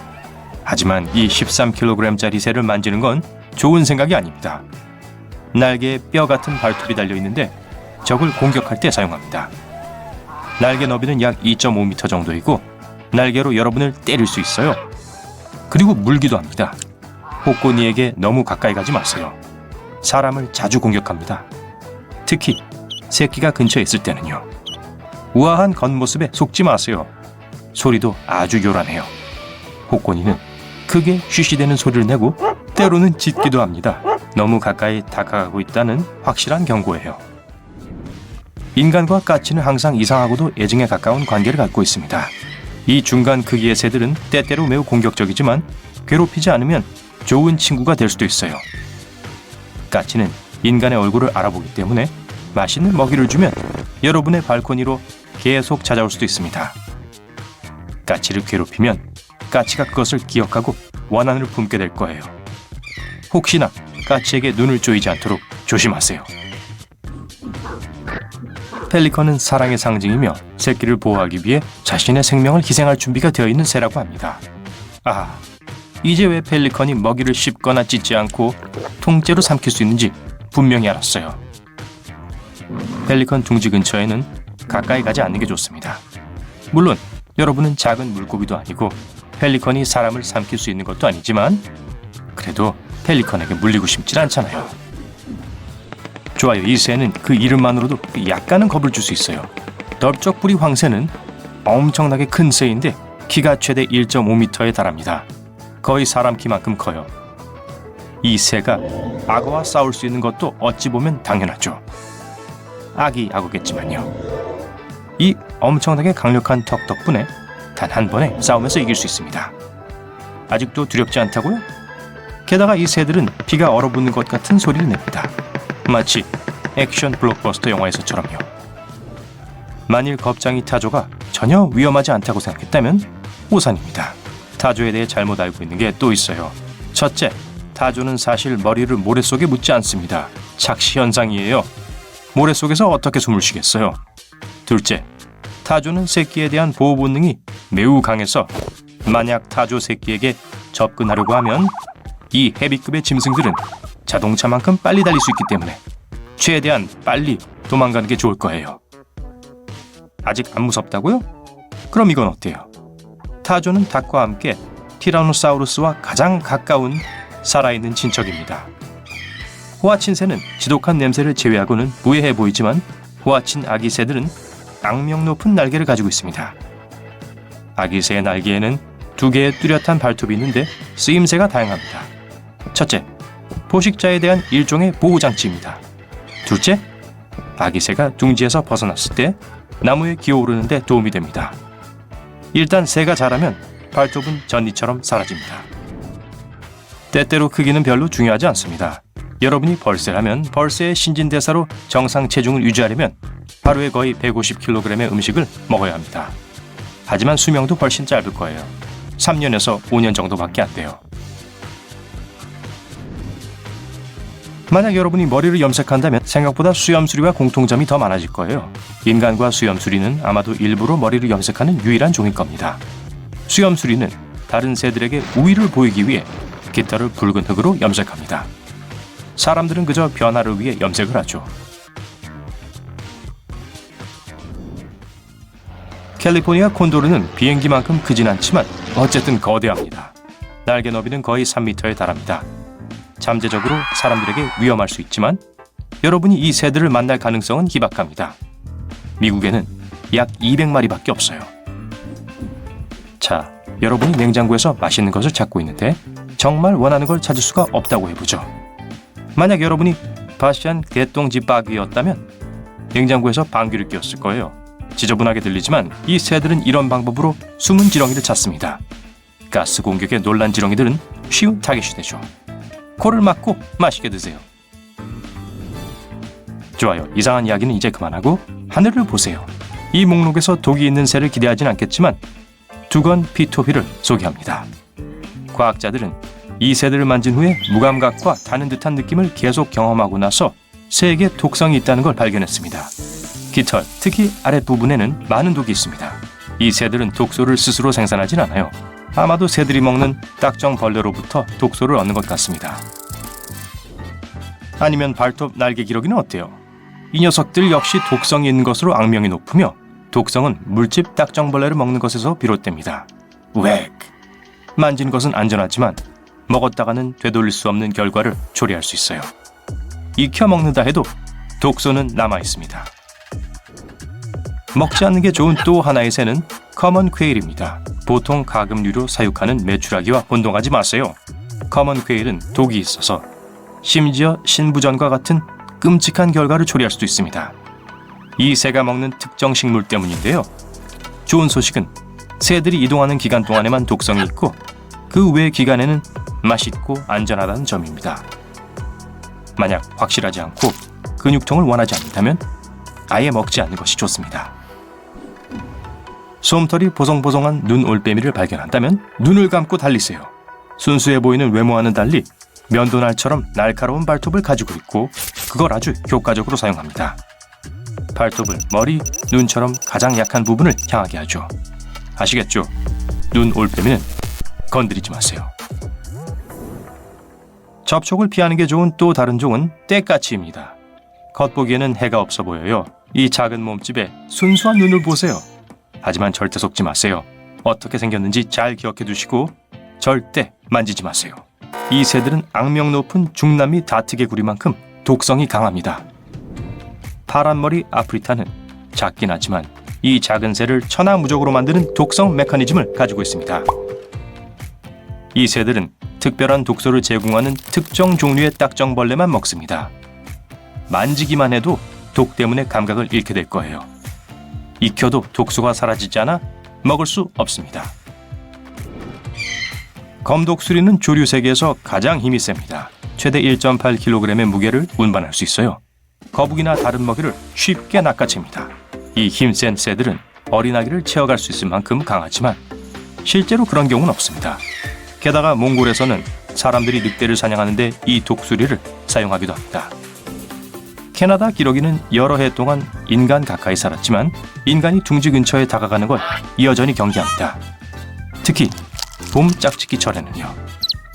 이 시기에 알, 짝 또는 새끼에게 위협이 된다고 생각하는 사람을 공격하고 물 수 있습니다. 만약 이 단단히 화난 새들의 공격을 피하고 싶다면 할 수 있는 최선의 방법은 천천히 뒤로 물러나는 것입니다. 하늘을 나는 낭만적인 갈매기는 별 문제를 일으키지 않을 것처럼 보입니다. 최악의 경우 배설물을 떨어뜨리는 일 정도겠죠? 글쎄요. 이 생각은 매우 틀린 것일 수 있는데 이 새들은 매우 공격적입니다. 다른 새들처럼 그냥 공격하고 싶어서 공격하진 않아요. 그래서 규칙은 매우 간단합니다. 새들을 건드리지 말고 둥지에 다가가지 마세요. 타임머신이 마침내 발명된다면 과거의 새도 조심해야 합니다. 벨로시랩터는 다른 공룡들처럼 오래전에 존재했습니다. 발톱과 깃털을 가지고 있었어요. 그래서 벨로시랩터는 비늘 도마뱀이 아니라 사실 새였습니다. 그런데 두려워해야 할 것은 칼날 같은 발톱입니다. 무엇이든 자를 수 있어요. 만약 미래로 가더라도 조심하세요. 거기서 무엇이 여러분을 기다리고 있을지 아무도 모르잖아요. 갈색의 뾰족뾰족한 털로 덮여있고 9쌍의 구불구불한 팔을 한 하그나방 애벌레는 다른 애벌레와는 달라요. 이 털복숭이 외모로 원숭이 민달팽이라는 별명을 갖게 되었죠. 이 이상한 곤충은 북아메리카의 그늘진 나무와 장식용 관목 사이에 숨어있는 모습으로 발견됩니다. 이 털 많은 작은 생명체는 보이는 것처럼 순하진 않아요. 등에 있는 털은 애벌레 피부 안에 있는 독샘과 연결되어 있어요. 만약 너무 궁금해서 손을 뻗어 이 털을 만진다면 손은 즉시 붉게 변하고 화끈거리고 가려운 느낌이 들 거예요. 벌에 쏘인 것처럼요. 그러니까 만지지 마세요. 하지만 하그나방 애벌레에 쏘였다면 남아있을지도 모르는 벌레 털을 없애기 위해 즉시 쏘인 곳을 흐르는 물에 헹궈야 해요. 쏘인 자국은 아물기 시작해서 일주일 안에 사라질 거예요. 총알개미는 모든 개미 종 중 가장 큽니다. 하지만 가장 몸집이 큼에도 불구하고 동전 크기보단 크지 않게 자라요. 총알개미는 니카라과와 파라과이 같은 나라의 열대 우림 깊숙한 곳에서 발견될 가능성이 높아요. 이 개미는 작지만 크게 뭅니다. 총알개미가 문 고통은 말벌이나 벌에 쏘인 상처보다 최대 30배나 더 고통스럽다고 해요. 현지인들은 이 작은 곤충을 24시간 개미라고 불러요. 왜냐하면 물린 후 하루 종일 불편한 기분을 느끼게 하기 때문이에요. 그렇게 아프고 불쾌하지만 총알개미에게 물린 상처는 그리 위험하지 않으며 일주일 안에 낫는다고 해요. 이 개미들은 강력하게 무는 것 말고 또 다른 특이한 습관을 갖고 있어요. 총알개미는 포식자들을 쫓아내기 위해 강하고 역겨운 냄새를 발산합니다. 그러니 혹시 열대우림을 거닐면서 심하게 불쾌한 냄새를 맡게 된다면 미안해요. 키스벌레는 단지 좀 더 날씬하고 날개가 없고 등에 흥미로운 줄무늬가 있다는 것만 빼면 전형적인 바퀴벌레와 비슷하게 생겼어요. 이름은 귀엽게 들릴 수 있지만 이 곤충들은 전혀 안 귀여워요. 키스벌레는 일반적으로 미국의 따뜻한 남부주에서 볼 수 있는데요. 이 성가신 것들은 틈, 침대 밑, 그리고 가구 등 아무데나 숨어 있을 수 있어요. 이 곤충들은 밤에만 나오기 때문에 흡혈벌레라는 별명으로도 불려요. 이들이 무는 것은 고통스럽진 않지만 굉장히 위험할 수 있어요. 키스벌레의 침에 인간이 알레르기가 있는 건 흔한 일이며 만약 그런 경우라면 물렸을 때 피부가 엄청나게 가려울 거예요. 또 이 벌레들은 대부분의 사람들에게 나쁜 영향을 미치는 위험한 기생충을 지니고 있어요.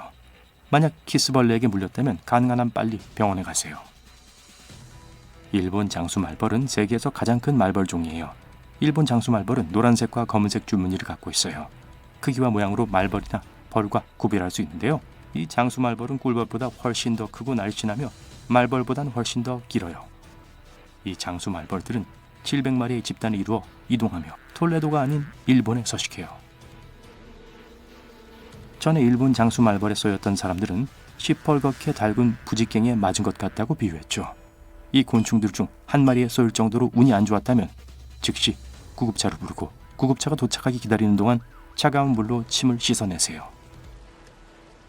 흑색 과부거미는 동물의 왕국에서 가장 위험한 곤충 중 하나예요. 대략 종이 클립만한 크기에 거미의 배에 있는 모래시계 모양의 붉은 표식으로 쉽게 식별이 가능해요. 이 벌레들은 주로 혼자 이동하며 따뜻한 지역의 지하실이나 차고와 같이 어둡고 건조한 대피소 같은 곳에서 찾을 수 있어요. 흑색 과부거미는 북아메리카에서 가장 독성이 강한 거미로 여겨져요. 이들의 독은 방울뱀의 독보다 15배 더 강하죠. 이상하게도 흑색 과부거미에게 물린 건 특별히 고통스럽진 않아요. 바늘에 콕 찔린 정도의 느낌이지만 엄청나게 아프게 할 수 있어요. 만약 지하실에서 흑색 과부거미를 발견하게 된다면 짜증이 났을 때만 물기 때문에 자극하지 마세요. 만약 물렸다면 즉시 응급치료를 받으세요. 의료 전문가들이 물린 증상을 줄여주는 흑색 과부거미 해독제를 제공해 줄 수 있어요. 옐로우재킷은 전 세계에서 볼 수 있는 위험한 말벌 종이에요. 이름은 독특한 노란색과 검은색 무늬에 이름을 따서 붙였어요. 이 노란색은 눈에 띄는 네온색이며 보통의 말벌보다 훨씬 밝아요. 옐로우재킷은 큰 무리를 짓고 살며 나무, 덤불, 심지어 지하에서도 둥지를 짓죠. 만약 옐로우재킷의 둥지를 발견하게 된다면 천천히 물러서서 말벌들에게 위협을 가하거나 자극하지 않도록 조심하세요. 옐로우재킷의 침은 확실히 기분 좋은 느낌이 아니니까요. 대부분의 사람들은 전갈이 개와 다른 갑각류 동물과 관련이 있다고 생각하지만 사실 곤충의 한 종류예요. 전갈은 거미류며 그건 거미와 밀접한 관련이 있다는 뜻이에요. 전갈은 사막과 같이 따뜻하고 건조한 기후에서 발견되는 경향이 있어요. 전갈은 밤에 가장 자주 나와요. 보자마자 침을 쏘는 걸로 알려진 포식동물이죠. 이들의 침은 말벌 침과 비슷하게 느껴지지만 훨씬 더 위험할 수 있어요. 전갈의 침은 박동수를 빠르게 하고 호흡곤란을 일으킬 수 있어요. 만약 전갈에게 쏘인다면 즉시 상처를 씻어내세요. 전갈 독침 해독 치료를 할 수 있는 의료 전문가에게 연락을 해야 합니다. 전 세계적으로 300종이 안 되는 다양한 불개미들이 있어요. 이 모든 종들이 같은 강력한 침을 갖고 있어요. 큰 군집으로 돌아다니는 아주 작은 곤충이며 거의 붉은색을 띠는 밝은 갈색을 하고 있어요. 불개미는 미국에서 흔하게 발견할 수 있고 음식에 이끌려요. 초대받지 못한 소풍에 자주 쳐들어가곤 하죠. 제 조카들 같네요. 불개미에 물리면 굉장히 가렵지만 그리 위험하진 않아요. 물린 곳을 차가운 물에 씻으면 가려움을 가라앉히는 데 도움이 될 것이며 일주일 정도 지나면 물린 곳이 없어질 거예요. 만약 가려움증보다 더 심각한 반응을 보인다면 의사에게 긴급 치료를 받도록 하세요. 꿀벌은 우리가 가장 사랑하는 곤충들 중 하나죠. 우리의 꽃들을 수분해주며 우리가 먹을 꿀을 만들고 보통 인간을 건들지 않아요. 꿀벌은 대규모 군집으로 사는 사회적 곤충이에요. 하지만 놀랍게도 어떤 사람들, 특히 노인들에겐 일반 꿀벌의 침은 매우 위험할 수 있어요. 만약 꿀벌이 여러분을 쏘면 피부에 박힌 침을 즉시 제거하세요. 환부를 비누와 물로 씻어내시고요. 쏘인 곳은 일주일이면 다 나을 거예요. 더 심한 증상으로 고통받는다면 즉시 의료 전문가에게 연락해야 합니다. 타란툴라 호크는 아름다운 녹슨 색상의 날개와 노란색 더듬이를 가진 길고 얇은 곤충이에요. 아시아, 미국, 아프리카 열대우림에서 발견되는 경향이 있죠. 혼자 살며 땅속에 굴을 파서 집을 만들어요. 만약 타란툴라 호크를 우연히 마주하게 된다면 아주 천천히 거리를 두고 피하세요. 이 곤충들은 위협을 감지할 때만 공격해요. 타란툴라 호크는 세상에서 가장 고통스러운 침을 쏘는 것으로 여겨지고 있고 타란툴라 호크의 침의 고통은 말도 안 되게 강력하고 3에서 4분간 지속돼요. 하지만 이 시간이 지나면 응급처치. 전투 말벌은 특이한 종이에요. 다른 말벌들과는 달리 전투 말벌은 노란색 줄무늬가 없고 완전히 검은색이에요. 너무 검어서 파랗게 보일 정도죠. 오, 암살자 같네요. 어떤 사람들은 이 곤충을 북치는 말벌이라고 불러요. 낯선 사람이 다가오면 이 말벌은 마치 행진하는 악단의 드럼 연주자들처럼 동시에 날개를 두들겨댑니다. 전투 말벌은 따뜻한 기후를 선호하며 남아메리카의 열대우림에서 볼 수 있어요. 모든 말벌종 중에서 전투 말벌이 가장 아픈 침을 갖고 있어요. 침에 쏘여도 응급의학적 도움은 필요하지 않으며 일주일 안에 나을 거예요. 아마존 왕 진해는 남아메리카와 카리브해 열대 기후 곳곳에 잠복해 있어요. 눈에 띄는 붉은색으로 세계에서 가장 큰 진해종이며 30cm까지 자랄 수 있어요. 그래서 발이 엄청나게 많은 긴 진해인 거군요. 굉장하네요. 그쵸? 왕진해는 다른 곤충들과 작은 동물들에게 위험한 독을 갖고 있지만 인간에겐 위험하지 않아요. 그럼에도 불구하고 이들에게 물리면 여전히 불쾌하고 타는 듯한 느낌을 받을 수 있어요. 이 생물들 중 하나에게 물린다면 그 증상은 몇 시간에서 며칠까지 지속될 수 있어요. 만약 더 심각한 반응을 보인다면 어떻게 해야 할지 알죠? 반드시 의사한테 가보세요. 강력한 천둥번개를 동반한 맑은 어느 날 밤, 엘프, 놈, 트롤 또는 블루제트를 볼 수 있습니다. 블루제트라고 하면 좀 뜬금없게 들리죠? 하지만 실제로는 동화 속 이야기가 아니라 성난 뇌우 구름 위 아주 높은 곳에서 주로 볼 수 있는 다양한 종류의 번개를 말해요. 레드 스프라이트를 예로 들어보겠습니다.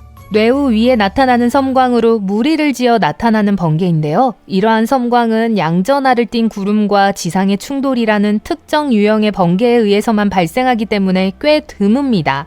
번개가 치는 동안 양전하가 뇌운에서 지상으로 전달되어 이러한 유형의 번개는 전체 낙뢰의 10%에 불과해요. 한 세기가 넘도록 많은 사람들은 이러한 섬광을 그저 도시의 전설이라고 믿었어요. 물론 때때로 섬광을 목격하기도 했어요. 하지만 너무 짧아서 운이 좋았다고 해도 누군가에게 이 현상을 함께 봐달라고 요청할 시간이 없었겠죠. 존경받는 과학자나 파일럿이 이 현상에 대해 이야기해도 과학계에서는 대부분 무시했습니다. 1989년 이상한 일이 일어났어요. 미네소타 대학교의 연구원들이 실제로 스프라이트를 필름에 담는 데 성공한 거예요. 그렇게 해서 전 세계 사람들이 붉은 섬광의 동영상과 사진을 공유하기 시작했습니다. 레드 스프라이트는 이온화된 공기로 만들어진 100m짜리 공으로 시작할 수 있습니다. 이 공은 약 80km 높이에서의 빛의 속도의 10%, 초속 30만 km로 떨어져요. 연구원들은 성난 구름에서 떨어지는 번개뿐만 아니라 우주를 향해 올라가는 이 화려한 섬광에 대해서도 연구해왔어요. 전기는 전하를 띤 전리층까지 뻗어나가면서 동시에 지면을 향해 부서져 내려옵니다. 레드 스프라이트는 크고 멋진 젤리피쉬 스프라이트와 같이 다양한 모양으로 제공되며 면적이 최대 77제곱킬로미터에 달하는 경우도 있어요. 캐럿 스프라이트나 컬럼 스프라이트가 보일 수도 있습니다. 캐럿 스프라이트도 긴 덩굴손을 가지고 있다는 점만 다를 뿐 비슷해요. 덩굴손의 아래쪽은 파란색이고 위쪽은 빨간색인 경우가 많습니다. 2022년 8월 22일 칠레 아타카마 사막 상공에서 밝고 붉은 줄무늬가 하늘을 수놓는 멋진 사진을 찍을 수 있었어요. 그 줄무늬는 녹색의 또 다른 더 큰 빛에 둘러싸여 있었죠. 이를 에어글로우라고 부르는데 빛공해가 없을 때만 이렇게 잘 볼 수 있습니다. 기본적으로 인공 조명을 너무 많이 사용할 때 발생해요. 그리고 무엇보다도 우리가 하늘에서 볼 수 있는 별과 다른 물체를 관찰할 수 없게 하죠. 그리고 이 에어글로우가 발생하는 이유는 대기 중의 질소와 산소 원자 때문이에요. 낮에는 햇빛이 이 두 원자의 전자를 떨어뜨려요. 그런 다음 천천히 전자와 재결합해서 빛을 발하는 과정을 거칩니다. 레드 스프라이트를 어떻게 볼 수 있을까요? 먼저 큰 뇌우를 찾아야 합니다. 예를 들어 6월과 같은 여름과 봄에 더 흔해요. 물론 지상에 번개를 동반한 강력한 폭풍이 있으면 스프라이트가 언제든지 나타날 수 있습니다. 하늘은 맑고 매우 어두워야 하며 밝은 달빛이 없는 것이 이상적입니다. 그리고 폭풍은 160에서 322km 정도 떨어져 있어야 해요. 이렇게 하면 구름이 하늘을 가리지 않아 시야가 더 잘 확보됩니다. 완벽한 시나리오에서 폭풍이 먼 수평선을 따라 이동하므로 구름 꼭대기 위에 모든 것을 볼 수 있어요. 기상 레이더로 폭풍을 추적할 수 있습니다. 눈이 주변의 어둠에 적응할 시간이 필요하니 약 20에서 30분 정도 시간을 주세요. 눈을 구름 위에 두고 구름을 직접 보지 않도록 하세요. 번개는 무시하시고요. 번개가 200번 칠 때마다 스프라이트가 한 번씩 튀어나와요. 번개를 카메라에 담는다는 건 쉽지 않으니까 기대하지 마세요. 하지만 그 경치 자체는 기다릴 만한 가치가 있을 거예요. 이와 유사한 화려한 이벤트는 일시적인 발광 이벤트의 약자인 TLE라고 합니다. 블루제트도 언급할 만하죠. 블루제트는 강력한 우박이 쏟아질 때 매우 빠른 속도로 연기를 뿜어내는 희미한 파란색 빛입니다. 이 역시 매우 드물게 발생하는데 대부분의 경우 비행기에서만 볼 수 있어요. 이제 동화 속 생명체들을 만나보세요. 번개 섬광에 대해 이야기하자면 엘프는 대기권에서 약 97km 높이에서 볼 수 있는 희미한 빛의 짧은 원반입니다. 영어 약어로 엘프고요. 정식 명칭은 전자기 펄스 소스로 인한 빛의 방출 및 매우 낮은 주파수 섭동입니다. 네, 그냥 엘프라고 부르는 게 좋겠네요. 트롤로 넘어갈게요. 트롤은 매우 강력한 레드 스프라이트가 번쩍인 후 구름 꼭대기 근처에 나타나는 붉은색 점입니다. 노움은 가장 작고 빠른 섬광입니다. 큰 뇌우의 엠빌 꼭대기에서 번쩍이는 작은 흰색 빗줄기를 말해요. 엠빌은 격렬한 폭풍의 꼭대기에서 볼 수 있는 길쭉한 구름입니다. 상층 바람과 함께 아래로 퍼지죠. 그리고 노움은 단 1마이크로초 동안만 지속됩니다. 그리고 이것도 보세요. 공 번개는 골프공만큼 크거나 매우 큰 비치볼까지 자랄 수 있는 불타는 구슬 모양을 하고 있습니다. 노란색, 빨간색, 흰색, 주황색, 녹색 또는 보라색일 수 있어요. 번개는 몇 초, 때로는 몇 분 동안 살아있을 수 있습니다. 수세기 동안 많은 사람들이 공 번개를 본 경험에 대해 이야기해왔고 때로는 집안으로 번개가 떠다니기도 했어요. 하지만 이러한 현상은 예측할 수 없으며 매우 드물게 발생합니다. 과학자들은 실험실에서 공번개를 재현하거나 적어도 이와 매우 유사한 것을 재현하는 데 성공했어요. 그들은 공번개가 땅에 떨어진 후에 나타난다는 것을 깨달았습니다. 그러면 토양에 광물 알갱이가 증발해요. 여기 장관을 이루는 화산번개가 있습니다. 화산번개는 야생 화산 폭발의 연기 속에서 태어나요. 다른 뇌우와 마찬가지로 화산번개는 지구대기에 정전기가 쌓일 때 형성돼요. 그런 다음 번개 모양으로 방출되죠. 과학자들은 전체 메커니즘을 이해하지는 못하지만 충전과 관련이 있다고 생각합니다. 예를 들어 얼음 충전은 뇌우를 형성하는 원인이 되어 얼음 충전은 화산 폭발 시 번개를 생성하는 데도 중요한 역할을 합니다. 화산 폭발로 가열된 공기가 하늘로 올라가 차가운 공기와 만날 때 발생하는데요. 분출에서 나온 물은 얼음 입자로 변하고 이 입자들이 서로 부딪히면 일부 전자가 떨어져 나갑니다. 이제 더 많은 양전하를 띠게 된 얼음 입자들은 하늘로 더 높이 올라가 서로 모이게 돼요. 또는 화산 번개를 일으키는 또 다른 원인인 마찰 충전일 수도 있습니다. 작은 얼음 입자가 충돌할 때 얼음 충전이 일어나는 것과 마찬가지로 화산재와 암석 조각이 충돌해서 전기를 띤 이온을 생성해요. 어두운 번개도 있습니다. 10년 전 연구원들은 뇌우가 가장 높은 에너지를 가진 빛의 형태인 감마선을 짧지만 매우 강하게 방출할 수 있다는 사실을 발견했어요. 감마선은 매우 밝아서 수백 마일 떨어진 위성의 센서를 가릴 수 있습니다. 또한 반물질을 생성할 수도 있어요. 반물질은 정상 물질의 입자와 반대 전하를 띠는 입자로 이루어진 물질의 일종입니다. 블록으로 가득 찬 상자가 2개 있다고 상상해보세요. 어떤 블록은 빨간색이고 어떤 블록은 파란색이에요. 이 상자가 정상 물질을 나타낸다고 가정해봅시다. 그리고 반물질은 반대색의 블록이 들어있는 반대 상자가 될 거예요. 반대 상자 안에 파란색 블록은 빨간색이고 반대 상자 안에 빨간색 블록은 파란색입니다. 이 쌍이 서로 닿으면 사라지거나 소멸되어 에너지로 변해요. 이것이 바로 물질 입자와 반물질 입자가 만날 때 일어나는 일입니다. 그리고 이러한 섬광은 실제로 보이지 않는 빛을 발산하기 때문에 어두운 번개의 결과일 수 있어요. 일반적인 번개는 느린 전자를 포함합니다. 어두운 번개에서 전자는 고에너지예요. 전자는 공기 분자와 충돌해서 감마선을 생성합니다. 얼룩무늬 물범은 정말 귀엽죠? 그렇게 사랑스러운 눈을 가진 동물이 여러분을 해칠 거라고 생각하지 않을 거예요. 특히 TV에서 항상 인간과 장난치는 장난꾸러기 동물로 묘사되었기 때문이죠. 하지만 얼룩무늬 물범은 최상위 포식자이기 때문에 너무 믿어서는 안 됩니다. 어쨌든 비슷한 검은 반점이 있는 털을 가진 큰 고양이과 동물 표범과 비슷하니까요. 이것은 이 동물이 먹이사슬의 맨 꼭대기에 있고 대적할 만한 동물들이 거의 없다는 뜻입니다. 그렇게 흔하지는 않지만 얼룩무늬 물범이 인간을 공격한 것으로 알려진 사례들이 있어요. 일반적으로 다른 바다 표범보다 더 공격적입니다. 그리고 다른 동물들과 사이좋게 지내는 동물이 아니에요. 일반적으로 혼자 시간을 보내는 걸 선호해요. 입꼬리가 위로 말려 있어서 항상 웃는 것처럼 보입니다. 혼자 사는 동물이기 때문에 짝을 찾는 것이 더 힘들고, 그래서 짝을 끌기 위해 목소리를 높여요. 때때로 물속에서 노래를 하기도 하죠. 딩고를 보면 길 잃은 개라고 생각할지도 모릅니다. 하지만 조심하세요. 딩고는 개보다 늑대와 더 가까운 친척입니다. 호주에서 가장 큰 육지 포식자이고 최상위 포식자예요.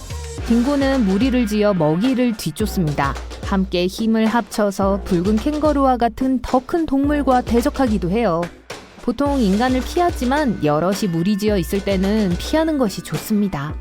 판다를 좋아하지 않는 사람이 있을까요? 판다는 너무 사랑스럽고 순수해 보이기 때문에 다정함과 평화의 상징이 되었습니다.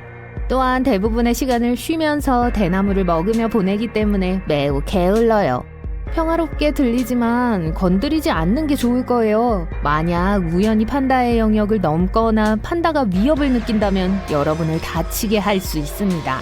판다는 강한 턱과 발톱을 가지고 있고 대부분의 경우 인간보다 훨씬 더 강해요. 인간을 거의 공격하지 않지만 판다는 평화롭게 지내도록 가만히 두는 것이 더 안전한 동물이라는 걸 알아두세요. 늘보로리스. 이 동물은 너무 느려서 위험한 무언가가 다가오고 있을 때조차도 움직임을 멈춥니다. 그리고 커다란 눈과 작은 코에 속지 마세요. 사랑스러워 보이지만 물리면 독이 있어서 난처한 상황에 처할 수 있어요. 과학자들은 늘보로리스가 코브라를 흉내내는 경향이 있다고 말합니다. 늘보로리스는 동물의 왕국에서 몇 안 되는 독이 있는 포유류 중 하나예요. 그리고 대부분의 다른 동물들처럼 입안에서 독을 분비하지 않습니다. 비밀은 팔에 있는 땀샘에 있어요. 그 사실로 볼 때 귀여운 곰인형보다는 작은 괴물에 더 가까워요. 코알라도 마찬가지예요. 매우 침착해 보이지만 만약 여러분을 위협이라고 생각하면 공격할 거예요. 일반적으로 위험한 동물이라는 건 아니에요. 코알라는 하루에 22시간씩 잠을 자기 때문에 대부분의 시간을 유칼립투스 나무 위에서 보냅니다. 만약 야생에서 코알라를 만난다면 코알라는 여러분을 피하기 위해서 더 높이 올라갈 거예요. 하지만 위협을 느낀다면 이빨과 발톱을 방어 수단으로 사용할 겁니다. 백조는 섬세하고 우아해 보일 뿐만 아니라 로맨틱해 보입니다. 많은 사람들은 백조를 진정한 사랑과 연관짓지만 사랑은 상처를 줄 수도 있어요. 백조는 여러분을 정말로 해칠 수 있어요. 여러분이 잠재적인 위험이라고 판단되면 백조는 자신과 새끼들을 보호하기 위해 무슨 짓이든 할 거예요. 우선 고양이처럼 슉슉거리는 소리를 내기 시작하면서 거대한 날개를 퍼덕일 겁니다. 이 시점에서 달아나는 게 좋아요. 백조는 강한 부리로 당기고 물고 강력한 날개로 때릴 수 있어요. 오리너구리는 신화 속의 생물과 여러 동물들의 조합처럼 보입니다. 물갈퀴가 있는 발과 주둥이를 보세요. 분명히 오리 같죠? 수달의 털과 비버처럼 납작한 꼬리를 가지고 있습니다. 물갈퀴가 달린 앞발을 이용해 물속에서 수영하는 모습을 보면 매우 우아해 보입니다. 하지만 땅 위를 걷는 모습은 그렇게 우아하지 않아요. 더 잘 걷기 위해서 발톱이 삐져나오는 걸 볼 수 있어요. 또한 수컷은 독이 있습니다. 뒷 발꿈치에 날카로운 침이 있어요. 그리고 방어를 위해 사용할 거예요. 독침 개구리. 두꺼비가 이 놀랍도록 아름답고 작은 개구리보다 훨씬 더 위험해 보여요. 사실 두꺼비는 그렇게 잘생기지 않았지만 독침 개구리처럼 여러분을 해치지 않을 겁니다. 100종이 넘는 독침 개구리 종이 있고 모두 다른 수준의 독성을 가지고 있어요. 황금빛 독침 개구리는 만지기만 해도 10명의 사람을 쓰러뜨릴 수 있는 가장 위험한 존재입니다. 해지호그는 대부분의 사람들이 특별하게 생각하는 동물이에요. 이 귀여운 동물이 몸을 작은 공처럼 둥글게 말고 천진난만하게 달리는 것을 보세요. 하지만 여전히 위험으로부터 자신을 방어할 필요가 있다고 느낄 때 사용하는 가시가 돋친 동물입니다. 가시가 피부에 구멍을 낼 수도 있고 정말 아파요. 개미알기. 따뜻하고 온화한 눈을 가진 개미알기는 매우 무해해 보입니다. 스스로를 방어하고 우리를 다치게 할 이빨조차 없어요. 하지만 발톱을 가지고 있습니다. 대부분 먹이를 얻기 위해 발톱을 사용하지만 여러분이 그들을 해칠 수 있다고 생각하면 주저하지 않을 거예요. 또한 개미핥기가 혀가 가시로 덮여 있다는 거 알고 있었나요? 네, 혀는 먹이를 모으는 주요 도구예요. 그리고 혀는 60cm까지 자랄 수 있습니다. 길고 좁아서 개미핥기는 점심으로 흰개미와 개미를 찾기 위해 혀를 꽤 좁은 공간으로 쉽게 집어넣을 수 있어요. 올빼미는 그다지 사랑스럽지도 않지만 수줍고 영리해 보이고 게다가 사람에게 별로 관심이 없는 것 같다고 생각할 거예요. 하지만 정말로 올빼미를 화나게 하는 건 가까이 다가와서 둥지를 방해하는 거예요. 올빼미는 크고 날카로운 발톱을 가지고 있어서 귀찮게 하지 않는 게 좋습니다. 그리고 머리를 270도 회전시킬 수 있기 때문에 뒤에서 다가가면 여러분을 보지 못할 거라고 생각하지 마세요. 캥거루는 일반적으로 문제를 일으키는 동물은 아닙니다. 하지만 캥거루와 마주치면 자기를 방어하고 누가 더 강한지 보여주는 것을 두려워하지 않아요. 마치 다른 캥거루를 쫓듯이 인간을 쫓을 수 있어요.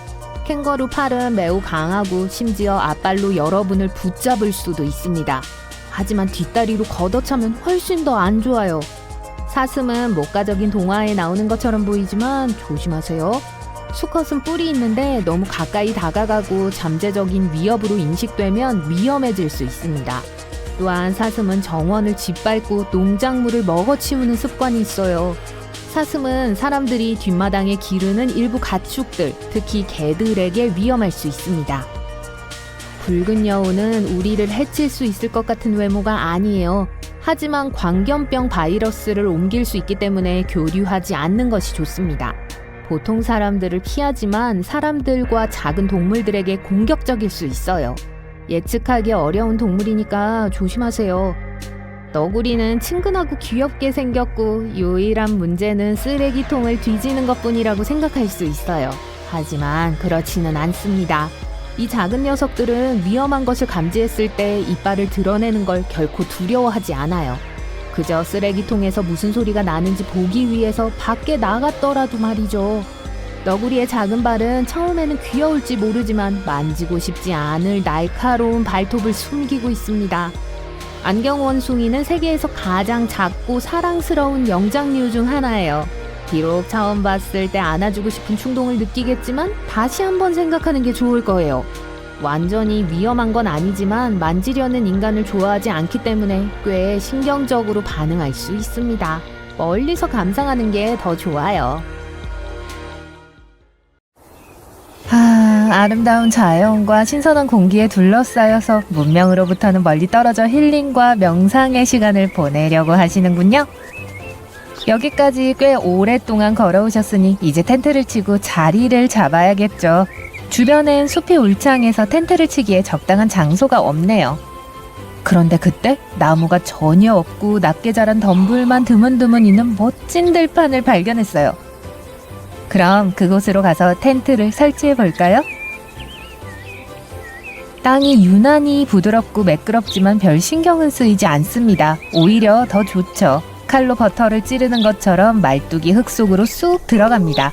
텐트를 다 치고 나니 벌써 날이 어두워져서 여러분은 텐트 안으로 들어가 아늑한 침낭 속으로 기어 들어갑니다. 뭔가 이상하다는 섬뜩한 느낌이 들어 잠에서 깨셨군요. 축축한 느낌이 드시나요? 여러분은 침낭 안에서 꿈틀거리기 시작합니다. 바닥이 완전히 흠뻑 젖었어요. 여러분은 텐트에서 최대한 빨리 빠져나왔습니다. 그리고 텐트가 땅속으로 가라앉기 시작하는 것을 보게 되죠. 늪에 텐트를 쳤던 거예요. 그래도 운이 좋았어요. 늪은 항상 분명해 보이지 않습니다. 무릎까지 흙에 잠겨서 문제가 생길 때까지 늪인지 눈치를 채지 못할 수도 있어요.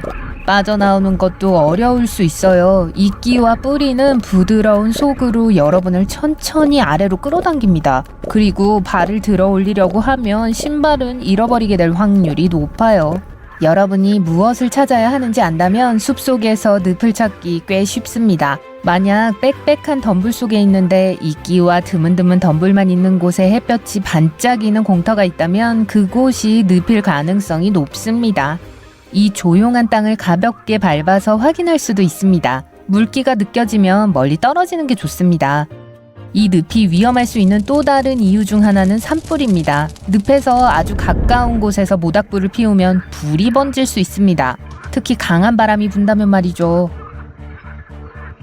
늪과 습지는 물과 이끼층 아래에 타르가 가득 숨겨져 있습니다. 불이 붙기 시작하면 불을 진압하는 건 거의 불가능할 거예요. 모닥불을 피우기 전에 항상 늪에서 안전거리를 유지하세요. 야외에서 캠핑을 할 때 또 다른 흔한 실수는 위를 올려다보지 않는 것입니다. 텐트를 세울 수 있는 견고한 땅을 발견했다고 생각해 봅시다. 그리고 지저분한 솔방울과 돌을 치우고 근처에 개미집도 없는지 모두 확인했다고 해보죠. 밤에 뭔가가 여러분의 침낭 안으로 들어오는 걸 바라진 않으시죠? 선택한 장소는 완벽합니다. 그리고 여러분이 텐트에 기대둔 나무가 바람과 비로부터 여러분을 지켜주고 있습니다. 랜턴을 끄고 잠을 자려고 하는데 갑자기 야수가 텐트를 덮치기라도 한 것처럼 텐트가 휘청거립니다. 당황한 여러분은 밖으로 뛰쳐나갑니다. 그리고 텐트 꼭대기에 거대한 나뭇가지가 떨어진 걸 발견했습니다. 최악인 사실은 캠프를 설치하기 전에 위를 올려다봤더라면 이런 일을 예상할 수 있었다는 거죠. 반쯤 부서지고 썩은 나뭇가지는 발견하기 쉽죠. 그리고 그 밑에 바로 텐트를 치는 건 결코 좋은 생각이 아닙니다. 그런 가지는 언제라도 끊어질 수 있어요. 텐트를 찢어서 사람이 다치지 않았다면 운이 아주 좋은 거예요. 그거 아시나요? 수십 명의 캠핑객들이 매년 이런 실수를 저질러서 종종 큰 대가를 치릅니다. 위를 살펴보면 여러분께서는 위에 말벌둥지나 거미줄이 없는지를 확인할 수도 있습니다. 나뭇가지보다 더 위험할 수도 있어요. 말벌은 방해받는 걸 싫어하거든요. 그리고 거미에겐 독이 있을 수도 있습니다. 만약 아름다운 강을 발견하고 그 강둑에 텐트를 치기로 결정한다면 여러분이 텐트를 정확히 어디에 쳐야 할지 조심하도록 하세요. 특히 봄이나 가을에는 물 가까이에 머문다면 한밤중에 물 위에 둥둥 떠있게 될지도 모릅니다. 낮과 밤의 일기예보를 항상 확인하세요. 비가 올 가능성이 있다면 물, 특히 강에서는 멀리 떨어지는 게 좋습니다. 비가 강의 수위를 높여 둑을 터트리게 하고 여러분의 작은 텐트가 물에 잠겨 휴가를 망칠 수도 있어요. 하지만 물에서 멀리 떨어져 있어도 비는 캠핑을 망칠 수 있습니다. 자, 다시 한번 숲 깊숙한 곳에 가보죠. 울창한 나무와 비가 바람으로부터 텐트를 지켜주고 있고 비 때문에 숲 바닥에 물이 고여 있기는 하지만 적어도 아까의 공터만큼 나쁘지는 않습니다. 다음 날 밤 다른 곳에 텐트를 치려고 하는데 땅이 부드럽고 축축한 것 같군요. 하지만 늪은 아니에요. 그저 어젯밤에 비로 인해 흙이 젖은 것 뿐이에요. 하지만 이런 곳에 있다면 땅이 단단한 곳으로 이동하는 게 좋을 거예요. 문제는 부드럽고 젖은 땅이 텐트 밑에서 언제 슬금슬금 빠져나오기 시작할지 모른다는 거예요. 이런 흙의 이동은 늪에 있을 때만큼 위험하지는 않지만 텐트의 말뚝이 풀릴 수 있습니다. 그러면 아까는 텐트였던 것이 이불이 되어서 여러분은 그 밑에 묻히게 될 수도 있습니다. 그리고 아늑해 보이는 계곡에 텐트를 치기로 결정했고 그때 이미 비가 내리고 있었다면 즐겁게 물 위에서 둥둥 떠다닐 준비를 하셔야 합니다. 모든 물은 자연적으로 아래로 흐르게 되어 있습니다. 곧 물이 여러분의 캠핑 장소로 들어오고 결국 텐트 안으로 들어오게 되겠죠. 잠에서 깨어났을 때 빗물에 무릎이 푹푹 빠져 있는 것을 발견하는 건 당연한 일이겠죠. 아, 기나긴 산책을 하고 좀 쉬기에 딱 좋은 장소네요. 언덕 꼭대기에 있어서 근처에 물도 없고 햇빛이 잘 비추고 가로막는 나무 한 그루도 없습니다. 일광욕을 하면 정말 멋지겠죠? 글쎄요, 처음 몇 시간 동안은 즐거울 수 있겠지만 오래 머물다 보면 왜 이 결정이 잘못되었는지 알게 될 겁니다. 직사광선은 텐트의 소재 때문에 몇 시간 안에 텐트를 뜨겁게 만들 수 있습니다. 그리고 텐트 안으로 기어 들어가는 순간 피부로 그 열기를 느낄 수 있을 거예요. 밤이 되어 텐트가 좀 식을 때까지 여러분은 그 안에 들어가고 싶지 않을 겁니다.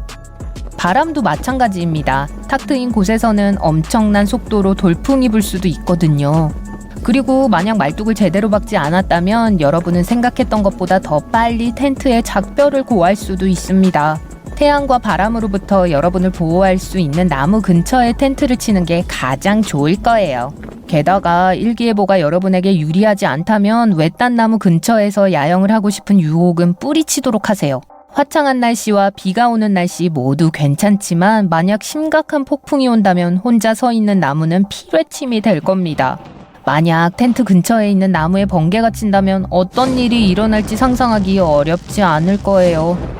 그 번개로 핸드폰 충전을 할 수 있을지도 몰라요. 겨울 캠핑을 할 때 날씨는 훨씬 더 위험할 수 있습니다. 직사광선에 대해 한 이야기 기억나세요? 잊어버리세요. 겨울에는 텐트에 비치는 햇볕이 아주 중요합니다. 텐트가 아무리 멋지고 비싸다 해도 추위는 여러분을 괴롭힐 수 있고 일반적으로 추운 계절에는 바람이 훨씬 더 심하죠. 햇볕은 여러분이 심한 추위에 대처하는 데 도움을 줄 겁니다. 캠핑객들이 저지르는 가장 흔한 실수 중 하나는 텐트에서 너무 가까운 곳에서 모닥불을 피우는 겁니다. 다시 말하지만 텐트의 소재는 열을 매우 잘 전도합니다. 따뜻함을 잘 유지해주겠죠. 하지만 불이 쉽게 붙기도 합니다. 모닥불 하나는 여러분의 텐트를 태우기에 충분합니다. 텐트와 모닥불 사이에 충분한 공간이 있는지 확인하고 절대로 불에서 눈을 떼지 마세요. 잠이 들 것 같으면 불을 끄세요. 불이 활활 타오르는 지옥에서 깨어나게 될 수도 있습니다. 곤충은 가장 신나는 하이킹도 망칠 수 있습니다. 모기, 개미, 진드기, 그리고 다른 성가신 벌레들은 여러분이 어디에 있든지 텐트로 들어갈 수 있기 때문에 모기로부터 자신을 보호하세요. 밖에 나갈 때는 모기 퇴치제를 피부에 바르고 텐트 입구 옆에는 나선형 모기향을 두세요. 하지만 너무 가까이 두거나 안에 넣지는 마세요. 냄새가 거슬리고 화재도 일으킬 수 있어요. 모기, 특히 진드기의 가장 좋은 부분을 피하기 위해서 늪이 발생할 수 있는 호수, 연못, 그리고 울창한 숲으로부터 멀리 떨어지려고 노력하세요. 벌레는 잔잔한 물에 서식하기 때문에 수영장 같은 곳에는 날개 달린 해충이 가득 차 있습니다. 하지만 바람이 불 때는 잘 날지 못해요. 그러니 모기를 멀리 하려면 탁 트인 곳을 고르는 게 좋습니다. 모기한테 물리면 안 되죠.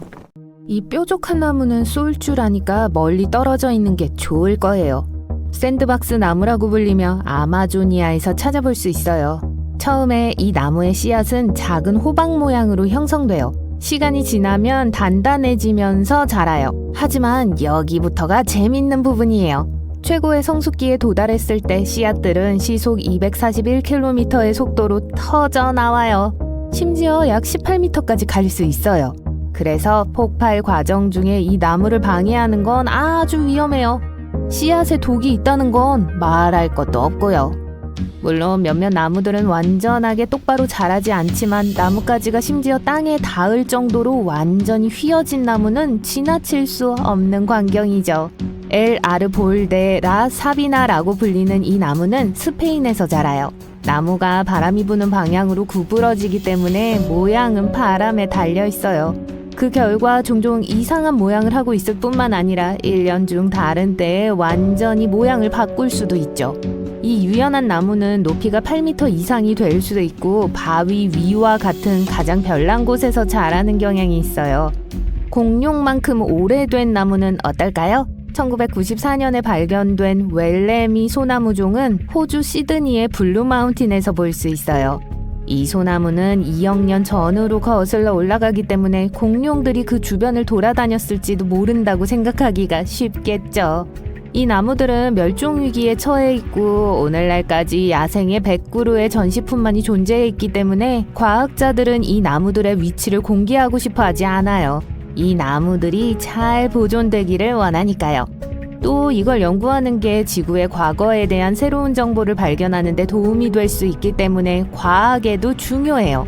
나무의 껍질은 달랐던 온도기간이나 다양한 화학물질에 노출되었던 것과 같은 많은 다양한 것들을 우리에게 가르쳐 줄 수 있어요. 생명의 나무는 어려운 환경을 견디고 실제로 번성할 수 있었기 때문에 그 이름을 얻었어요. 바레인의 사막 변두리에 위치한 프로소피스 시네라리아는 아주 깊은 뿌리 체계를 갖고 있어서 타는 듯한 더위에서도 살아남을 수 있어요. 과학자들은 아직 어떻게 충분히 물을 얻을 수 있는 건지 알아내지는 못했어요. 이 나무는 너무 특별해서 매년 5만 명 이상의 관광객들을 불러 모아요. 파나마에 있는 라 인디아 도르미다는 잠든 소녀의 몸처럼 생긴 산지예요. 엘 발레드 안톤이라고 불리는 세계에서 가장 큰 휴화산 중 하나의 근처에 있는 더 크고 신비로운 지역의 일부죠. 그리고 꽤나 이상한 나무들이 있어요. 네모난 거요. 심지어 이 나무들의 고리들, 즉 나무 몸통의 내부도 같은 모양이고 날카로운 모서리에 가끔은 심지어 완벽한 90도를 하고 있어요. 과학자들은 왜 이 나무들이 이런 특별한 모양으로 자라는지 맞춰보려고 했어요. 심지어 나무들의 샘플을 채취해 그 모양을 유지하고 있는지 보려고 다른 곳에도 심어봤어요.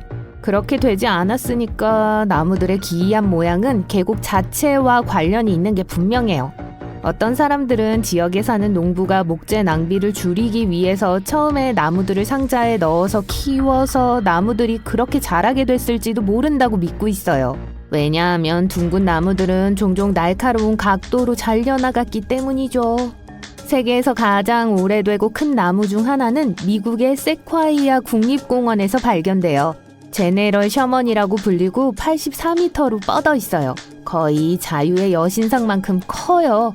둘레도 똑같이 인상적이어서 땅에 가까이 있는 두께가 약 31m예요.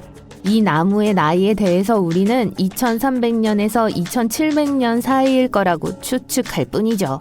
아, 엄청 오래된 나무네요. 세상에는 아름다운 나무종들이 있지만 필리핀에서 발견되는 레인보우 유칼립투스만큼 놀라운 건 없어요. 다양한 색깔의 나무 껍질 층들 때문에 거의 손으로 그린 것처럼 보이죠. 또 이 나무는 불규칙적으로 탈피하는데 한 번에 많은 색을 나타낼 수 있어요. 한 번은 녹색에서 파란색, 보라색에서 주황색, 그리고 마침내 갈색에 이르면서 말이에요. 이 나무는 장식용이라기보단 제지용으로 쓰여요. 나미비아에도 모양이 이상하고 상당히 위험한 나무인 보틀트리가 있어요. 자, 모양면에서 보면 윗부분으로 갈수록 좁아지는 둥근 몸통을 가져서 따로 설명이 필요 없죠. 하지만 그 나무에서 수확한 우유 수액은 독성이 아주 강해요. 전설에 따르면 지역 사냥꾼들은 효율성을 높이기 위해 화살을 담그곤 했다고 해요. 꽃이 분홍색과 흰색으로 자라고 가운데가 빨간색이어서 꽃이 피는 계절에는 정말 아름다워 보여요. 가끔 삐뚤어진 나무를 보는 건 그리 특별하지 않지만 삐뚤어진 나무들이 있는 숲 전체를 보기 위해서는 폴란드의 그리피노 마을로 여행을 가야 해요. 그 근처에는 400그루의 이상한 모양의 나무로 만들어진 숲이 있어요. 이 나무들은 기계적인 개입으로 휘어졌어요. 그냥 그렇게 자라난 게 아니고요. 하지만 이것의 목적은 오늘날까지 미스테리로 남아있어요. 어떤 사람들은 나무에서 가져온 목재가 가구 또는 심지어 배를 만들기 위한 것이기 때문일 거라고 말했지만 어느 쪽이든 숲은 결국 버려졌어요. 비단목화나무가 캄보디아의 고대 타프롬 사원을 점령하면서 장관을 연출하고 있어요. 비단목화나무의 거대한 가지들은 12세기까지 거슬러 올라가는데요. 그 구조물들 위로 오랫동안 자유롭게 자랄 수 있었어요. 그 사원들은 복원되었고 관광객들이 방문할 수 있어요. 용혈수는 북서아프리카의 카나리아 제도에서 자라요. 현지인들은 용이 죽으면 나무로 변한다고 말하곤 했어요. 길이가 무려 15m나 되는 이 나무는 나무 껍질에서 수확할 수 있는 붉은 수액 때문에 이런 이름이 붙여졌어요. 그 붉은 물질은 오늘날까지 염료와 약에 사용되고 있어요. 세계에서 가장 크고 오래되고 가장 인상적인 나무 중 하나는 썬랜드 바오밤 나무입니다. 높이는 22m고 둘레는 47m예요. 남아프리카에 위치해 있어요. 이걸 더 장관으로 만드는 건 이 나무가 자연적으로 속이 비어 있다는 사실이에요. 그래서 1933년에 나무 안에 작은 휴게실이 만들어졌었어요. 처음에는 20명까지 들어갈 수 있었지만 지금은 60명까지 수용할 수 있어요. 이 나무가 6,000년 이상 되었다는 건 말할 것도 없죠. 은색 자작나무는 스칸디나비아와 북동유럽에 퍼져 있고 빛을 반사하는 법을 알아요. 나무 껍질 색이 옅어지고 나무까지도 얼어붙는 추운 겨울에는 그 광경이 자연의 겨울왕국으로 변해요.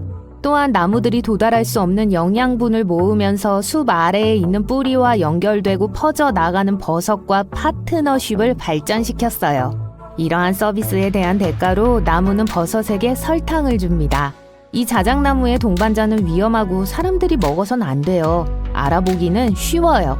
전형적인 주황색 머리에 흰 물방울이 뿌려진 버섯머리를 갖고 있어요. 놓쳐서는 안 될 자연 축제는 일본의 벚꽃 시즌이에요. 분홍빛을 띤 흰색의 꽃은 일본 문화의 뿌리를 깊게 두고 있고 모노노 아와레라고 불리는 지역 속담과 밀접히 연관되어 있어요. 제가 제대로 발음했나요? 이 속담은 그게 얼마나 완벽하거나 아름다운지에 상관없이 모든 건 일시적이라는 사실로 해석돼요. 일본을 방문한다면 벚꽃 상징이 회사 로고에서부터 심지어 옷이나 생활용품에 이르기까지 모든 곳에 있다는 걸 금방 알게 될 거예요. 요세미티 국립공원에는 한때 터널로 바뀌었던 놀라운 나무 구조가 있었어요. 69m나 되는 코스트 레드우드 나무였죠. 이 나무에는 올빼미의 울음소리를 뜻하는 아메리카 원주민 단어인 아워나라는 별명이 붙었어요. 1969년에 폭설 때문에 쓰러졌지만 나무는 동물, 식물, 곤충을 위한 생태계로 살아남았어요. 이제는 쓰러진 터널나무라고 불려요. 페난시아 베일리시아로 알려진 한 나무 종은 지구에서 가장 희귀한 식물이에요. 이 종은 기네스 세계 기록에 뉴질랜드 먼 해안에 나무 단 한 그루가 기록되어 있어요. 항상 그렇게 외로운 건 아니었어요. 하지만 사람들이 염소를 섬으로 데려왔고 염소가 나무의 다른 모든 가족 구성원들을 먹었어요. 다행히도 과학자들은 새로운 표본을 심을 방법을 찾고 있어요. 일반 성냥을 방수 성냥으로 바꿀 수 있습니다. 성냥의 매니큐어를 얇게 바르고 말리세요. 일단 완성이 되면 성냥은 물에 떨어뜨려도 불이 붙을 정도로 충분히 마른 상태일 겁니다. 만약 겨울에 어딘가에서 길을 잃었는데 목이 마르다면 눈은 먹지 마세요. 눈에는 물보다 훨씬 더 많은 공기가 있기 때문에 충분히 수분을 섭취하지도 못할 거예요. 또한 눈을 먹으려고 할 때 많은 에너지가 낭비됩니다. 더 위험한 건 체온이 낮아져서 몸이 아프게 될 수도 있어요. 만약 코요테나 늑대를 마주친다면 등을 보이지 마세요. 동물을 마주본 채로 천천히 후퇴하세요. 하지만 이건 동물이 한 마리일 때만 효과가 있습니다. 만약 무리를 만났다면 가장 중요한 것은 둘러싸여서는 안 된다는 겁니다. 나무를 향해 뒤로 물러서다가 나무의 등을 기대세요. 그런 다음 적절한 순간이 되면 가능한 한 빨리 나무로 올라가세요. 따뜻한 모피 코트나 패딩보다는 여러 겹의 옷이 체온을 더 잘 유지시켜줍니다. 공기가 껴입은 옷 사이에 갇혀서 단열 효과를 내고 몸을 따뜻하게 유지해주거든요. 만약 숲에서 길을 잃었다면 땅바닥에서 바로 주무시지 마세요. 임시 침대로 나뭇가지와 잎을 층층이 쌓거나 나무 사이에 해먹을 만들 수도 있습니다. 밤에는 기온이 떨어지고 땅이 차가워지거든요. 불을 지핀다고 해도 자는 동안 불이 꺼질 수 있고 땅이 체온에서 나오는 열을 흡수할 것입니다. 바다 한가운데에 배 위에 계시군요. 음식도 없고 어망도 없고 배가 고프네요. 원래 3시간만 배를 타기로 했는데 말이죠. 근데 그거 아세요? 신발끈과 핸드폰, 시계, 열쇠 등 모든 물건을 사용해서 물고기를 잡을 수 있습니다. 바다에서 배가 들이오는 그림자는 물고기를 유인하고 반사되는 물체는 미끼로 사용할 수 있어요. 열쇠를 신발끈에 묶어서 낚싯대로 사용하세요. 비록 물고기가 물지 않더라도 이와 같은 활동은 탁 트인 바다에서 건강한 정신을 유지하는 좋은 방법이 될 거예요. 짧은 명상은 공황 발작을 막을 수 있습니다. 호흡에 집중하고 천천히 숨을 쉬세요. 뇌는 빠르게 진정되고 공황 상태가 흐릿해지게 될 겁니다. 비행기의 산소 마스크도 같은 원리로 작동합니다. 호흡을 조절하는 과정에서 어떤 나쁜 일에든 관심이 사그라들게 되거든요. 통나무로 횃불을 만들 수 있습니다. 작은 통나무를 수직으로 놓고 꼭대기에 깊은 별 모양을 새기세요. 그 안에 마른 풀, 나뭇잎, 막대기를 안에 넣고 모두 준비되면 통나무에 불을 붙이세요. 최대 3시간 동안 타는 것을 볼 수 있을 겁니다. 나무의 크기와 종류에 상관없이 똑같이 효과가 있을 거예요. 만약 화가 난 회색곰을 만난다면 절대로 도망가려고 하지 마세요. 곰이 여러분을 쉽게 앞지를 수 있거든요. 대신 움직이지 말고 누우세요. 회색곰은 보통 위협을 발견했을 때만 공격을 하기 때문에 어떤 문제도 일으키지 않을 것이라는 것을 보여주면 곰은 보통 인간을 그냥 내버려 둘 것입니다. 하지만 이건 회색곰일 경우에만 효과가 있습니다. 맞붙는 게 불가피하다면 뒤로 천천히 물러나서 곰 스프레이를 뿌리세요. 곰 스프레이가 없다면 후추 스프레이도 비슷한 효과가 있어요. 스프레이를 뿌리면 곰의 방향성이 흐트러지고 겁을 줘서 곰을 쫓아낼 수 있을 겁니다. 아닐 수도요. 숲에서 찾은 열매나 버섯이 정확히 무엇인지 모른다면 먹지 마세요. 독이 들었을 수도 있어요. 다른 선택지가 없고 배를 채워야 한다면 단풍나무, 자작나무, 소나무의 안쪽 껍질을 드세요. 더 부드러운 흰 속을 먹기 위해서는 칼을 사용해 거친 겉껍질을 잘라내야 합니다. 껍질을 더 부드럽게 만들기 위해 삶을 수도 있고 아삭아삭한 간식을 만들기 위해 직화로 요리할 수도 있습니다. 그리고 만약 정말로 배가 고프다면 개미를 드셔도 됩니다. 가장 먹음직스러운 음식은 아니지만 영양가가 높거든요. 만약 시계가 없다면 손가락을 이용해서 해가 질 때까지 얼마나 많은 시간이 남았는지 알 수 있습니다. 손바닥 안쪽이 자신을 향하도록 손을 들어주세요. 손가락은 태양과 수평선 사이에 두세요. 그 사이에 얼마나 많은 손가락이 들어갈 수 있는지 보세요. 손가락 한 개는 약 15분 정도를 뜻하기 때문에 해가 지기 전까지 남은 시간을 계산할 수 있습니다. 만약 길을 잃어서 신호를 보내려고 불을 지펴야 한다면 많은 양의 소나무 잎, 삼나무 가지, 솔방울, 필요 없는 고무 소재 물건 등을 태우세요. 불에서 검은 연기가 더 많이 날 거예요. 그럼 먼 곳에서도 그 연기를 볼 수 있겠죠? 만약 사막에서 물은 없지만 음식이 있다면 가능한 한 오랫동안 음식을 드시지 마세요. 먹으면 먹을수록 더 목이 마를 거예요. 몸에서는 음식을 소화하려면 액체가 필요하기 때문에 얼마 남지 않은 그 적은 양의 물을 다 쓰게 될 거예요. 사람은 물보다 음식 없이 더 오래 살 수 있습니다.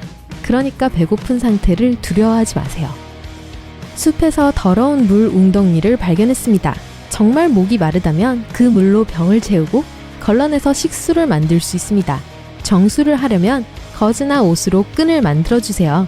한쪽 끝을 더러운 병에 넣고 다른 한쪽 끝을 빈 병에 넣으세요. 얼마 지나지 않아 불순물은 병에 남아있고 깨끗한 물은 끈을 통해 빈 병으로 흘러들어가게 될 겁니다. 하이킹을 가기 전에 일반 신발끈을 파라코드 신발끈으로 교체하세요. 밧줄이 모자르다면 이 끈으로 몇 미터 정도를 더 늘릴 수 있습니다. 만약 숲에서 길을 잃었는데 온기를 만들어낼 것이 없다면 땅에 마른 잎과 풀을 옷 사이에 넣어주세요. 이렇게 하면 오랫동안 따뜻함을 유지할 수 있을 거예요. 사막에서 길을 잃었다면 낮에는 최대한 움직이지 마세요. 그늘을 찾거나 잡동사니로 그늘을 만들어 어두워질 때까지 그 안에 앉아 있어야 합니다. 밤이 되면 걷는 동안 에너지를 훨씬 덜 소비하고 수분도 덜 쓰게 될 겁니다. 이는 열사병의 위험을 피하는데 도움이 될 거예요.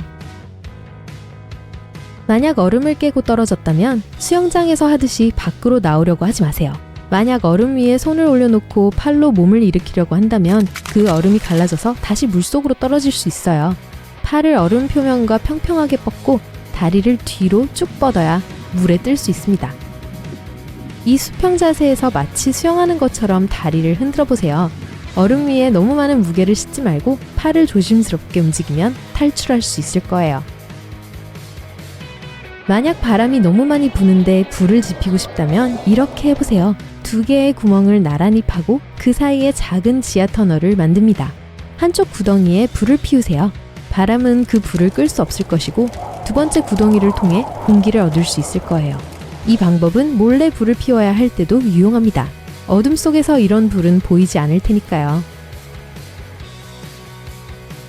뽁뽁이를 버리거나 터뜨리지 말고 하이킹에 가져가세요. 추울 때 두꺼운 담요보다 추위를 더 잘 막아줄 거예요. 이 작은 공기방울은 완벽한 단열재입니다. 옷 사이사이에 넣으면 온기가 빠져나가는 것을 막을 수 있어요. 또한 방수 처리가 된 플라스틱으로 만들었기 때문에 젖는 것도 막아줄 수 있습니다. 해변에서 멀지 않은 바다에서 수영을 한다면 쉽게 이한류에 휩쓸릴 수 있습니다. 만약 이런 일이 일어난다면 기억해야 할 가장 중요한 것은 해류의 역행해서는 안 된다는 거예요. 역행을 하면 힘만 낭비하고 에너지가 고갈될 거예요. 우리는 결코 해류를 이길 수 없습니다. 대신 해변을 따라 옆으로 수영해 보세요. 그러면 곧 해류에서 벗어날 수 있게 될 거예요. 그때 안전하게 해변으로 수영해 가세요. 만약 떨어지는 엘리베이터에 갇혔다면 엘리베이터가 바닥에 충돌하는 순간에 뛰려고 하지 마세요. 앉거나 서 있어도 안 됩니다. 천장을 보면서 바닥에 누우세요. 다리는 가능한 한 넓게 벌리고 한 손으로 얼굴을 가리고 다른 한 손은 머리 뒤에 둬서 머리를 보호하세요. 이 자세는 떨어질 때 몸에 가해지는 압력을 줄여줍니다. 길을 잃었어요. 구조 헬기가 숲 위를 날아다니지만 조명탄도 없고 불을 피울 시간도 없습니다. 그렇다면 작은 거울이나 핸드폰 화면을 사용해 햇빛을 반사시켜 보세요. 헬리콥터를 향해 반사광을 조준해야 합니다. 구조대원들이 눈부신 빛을 알아차리면 여러분을 구하러 날아올 거예요.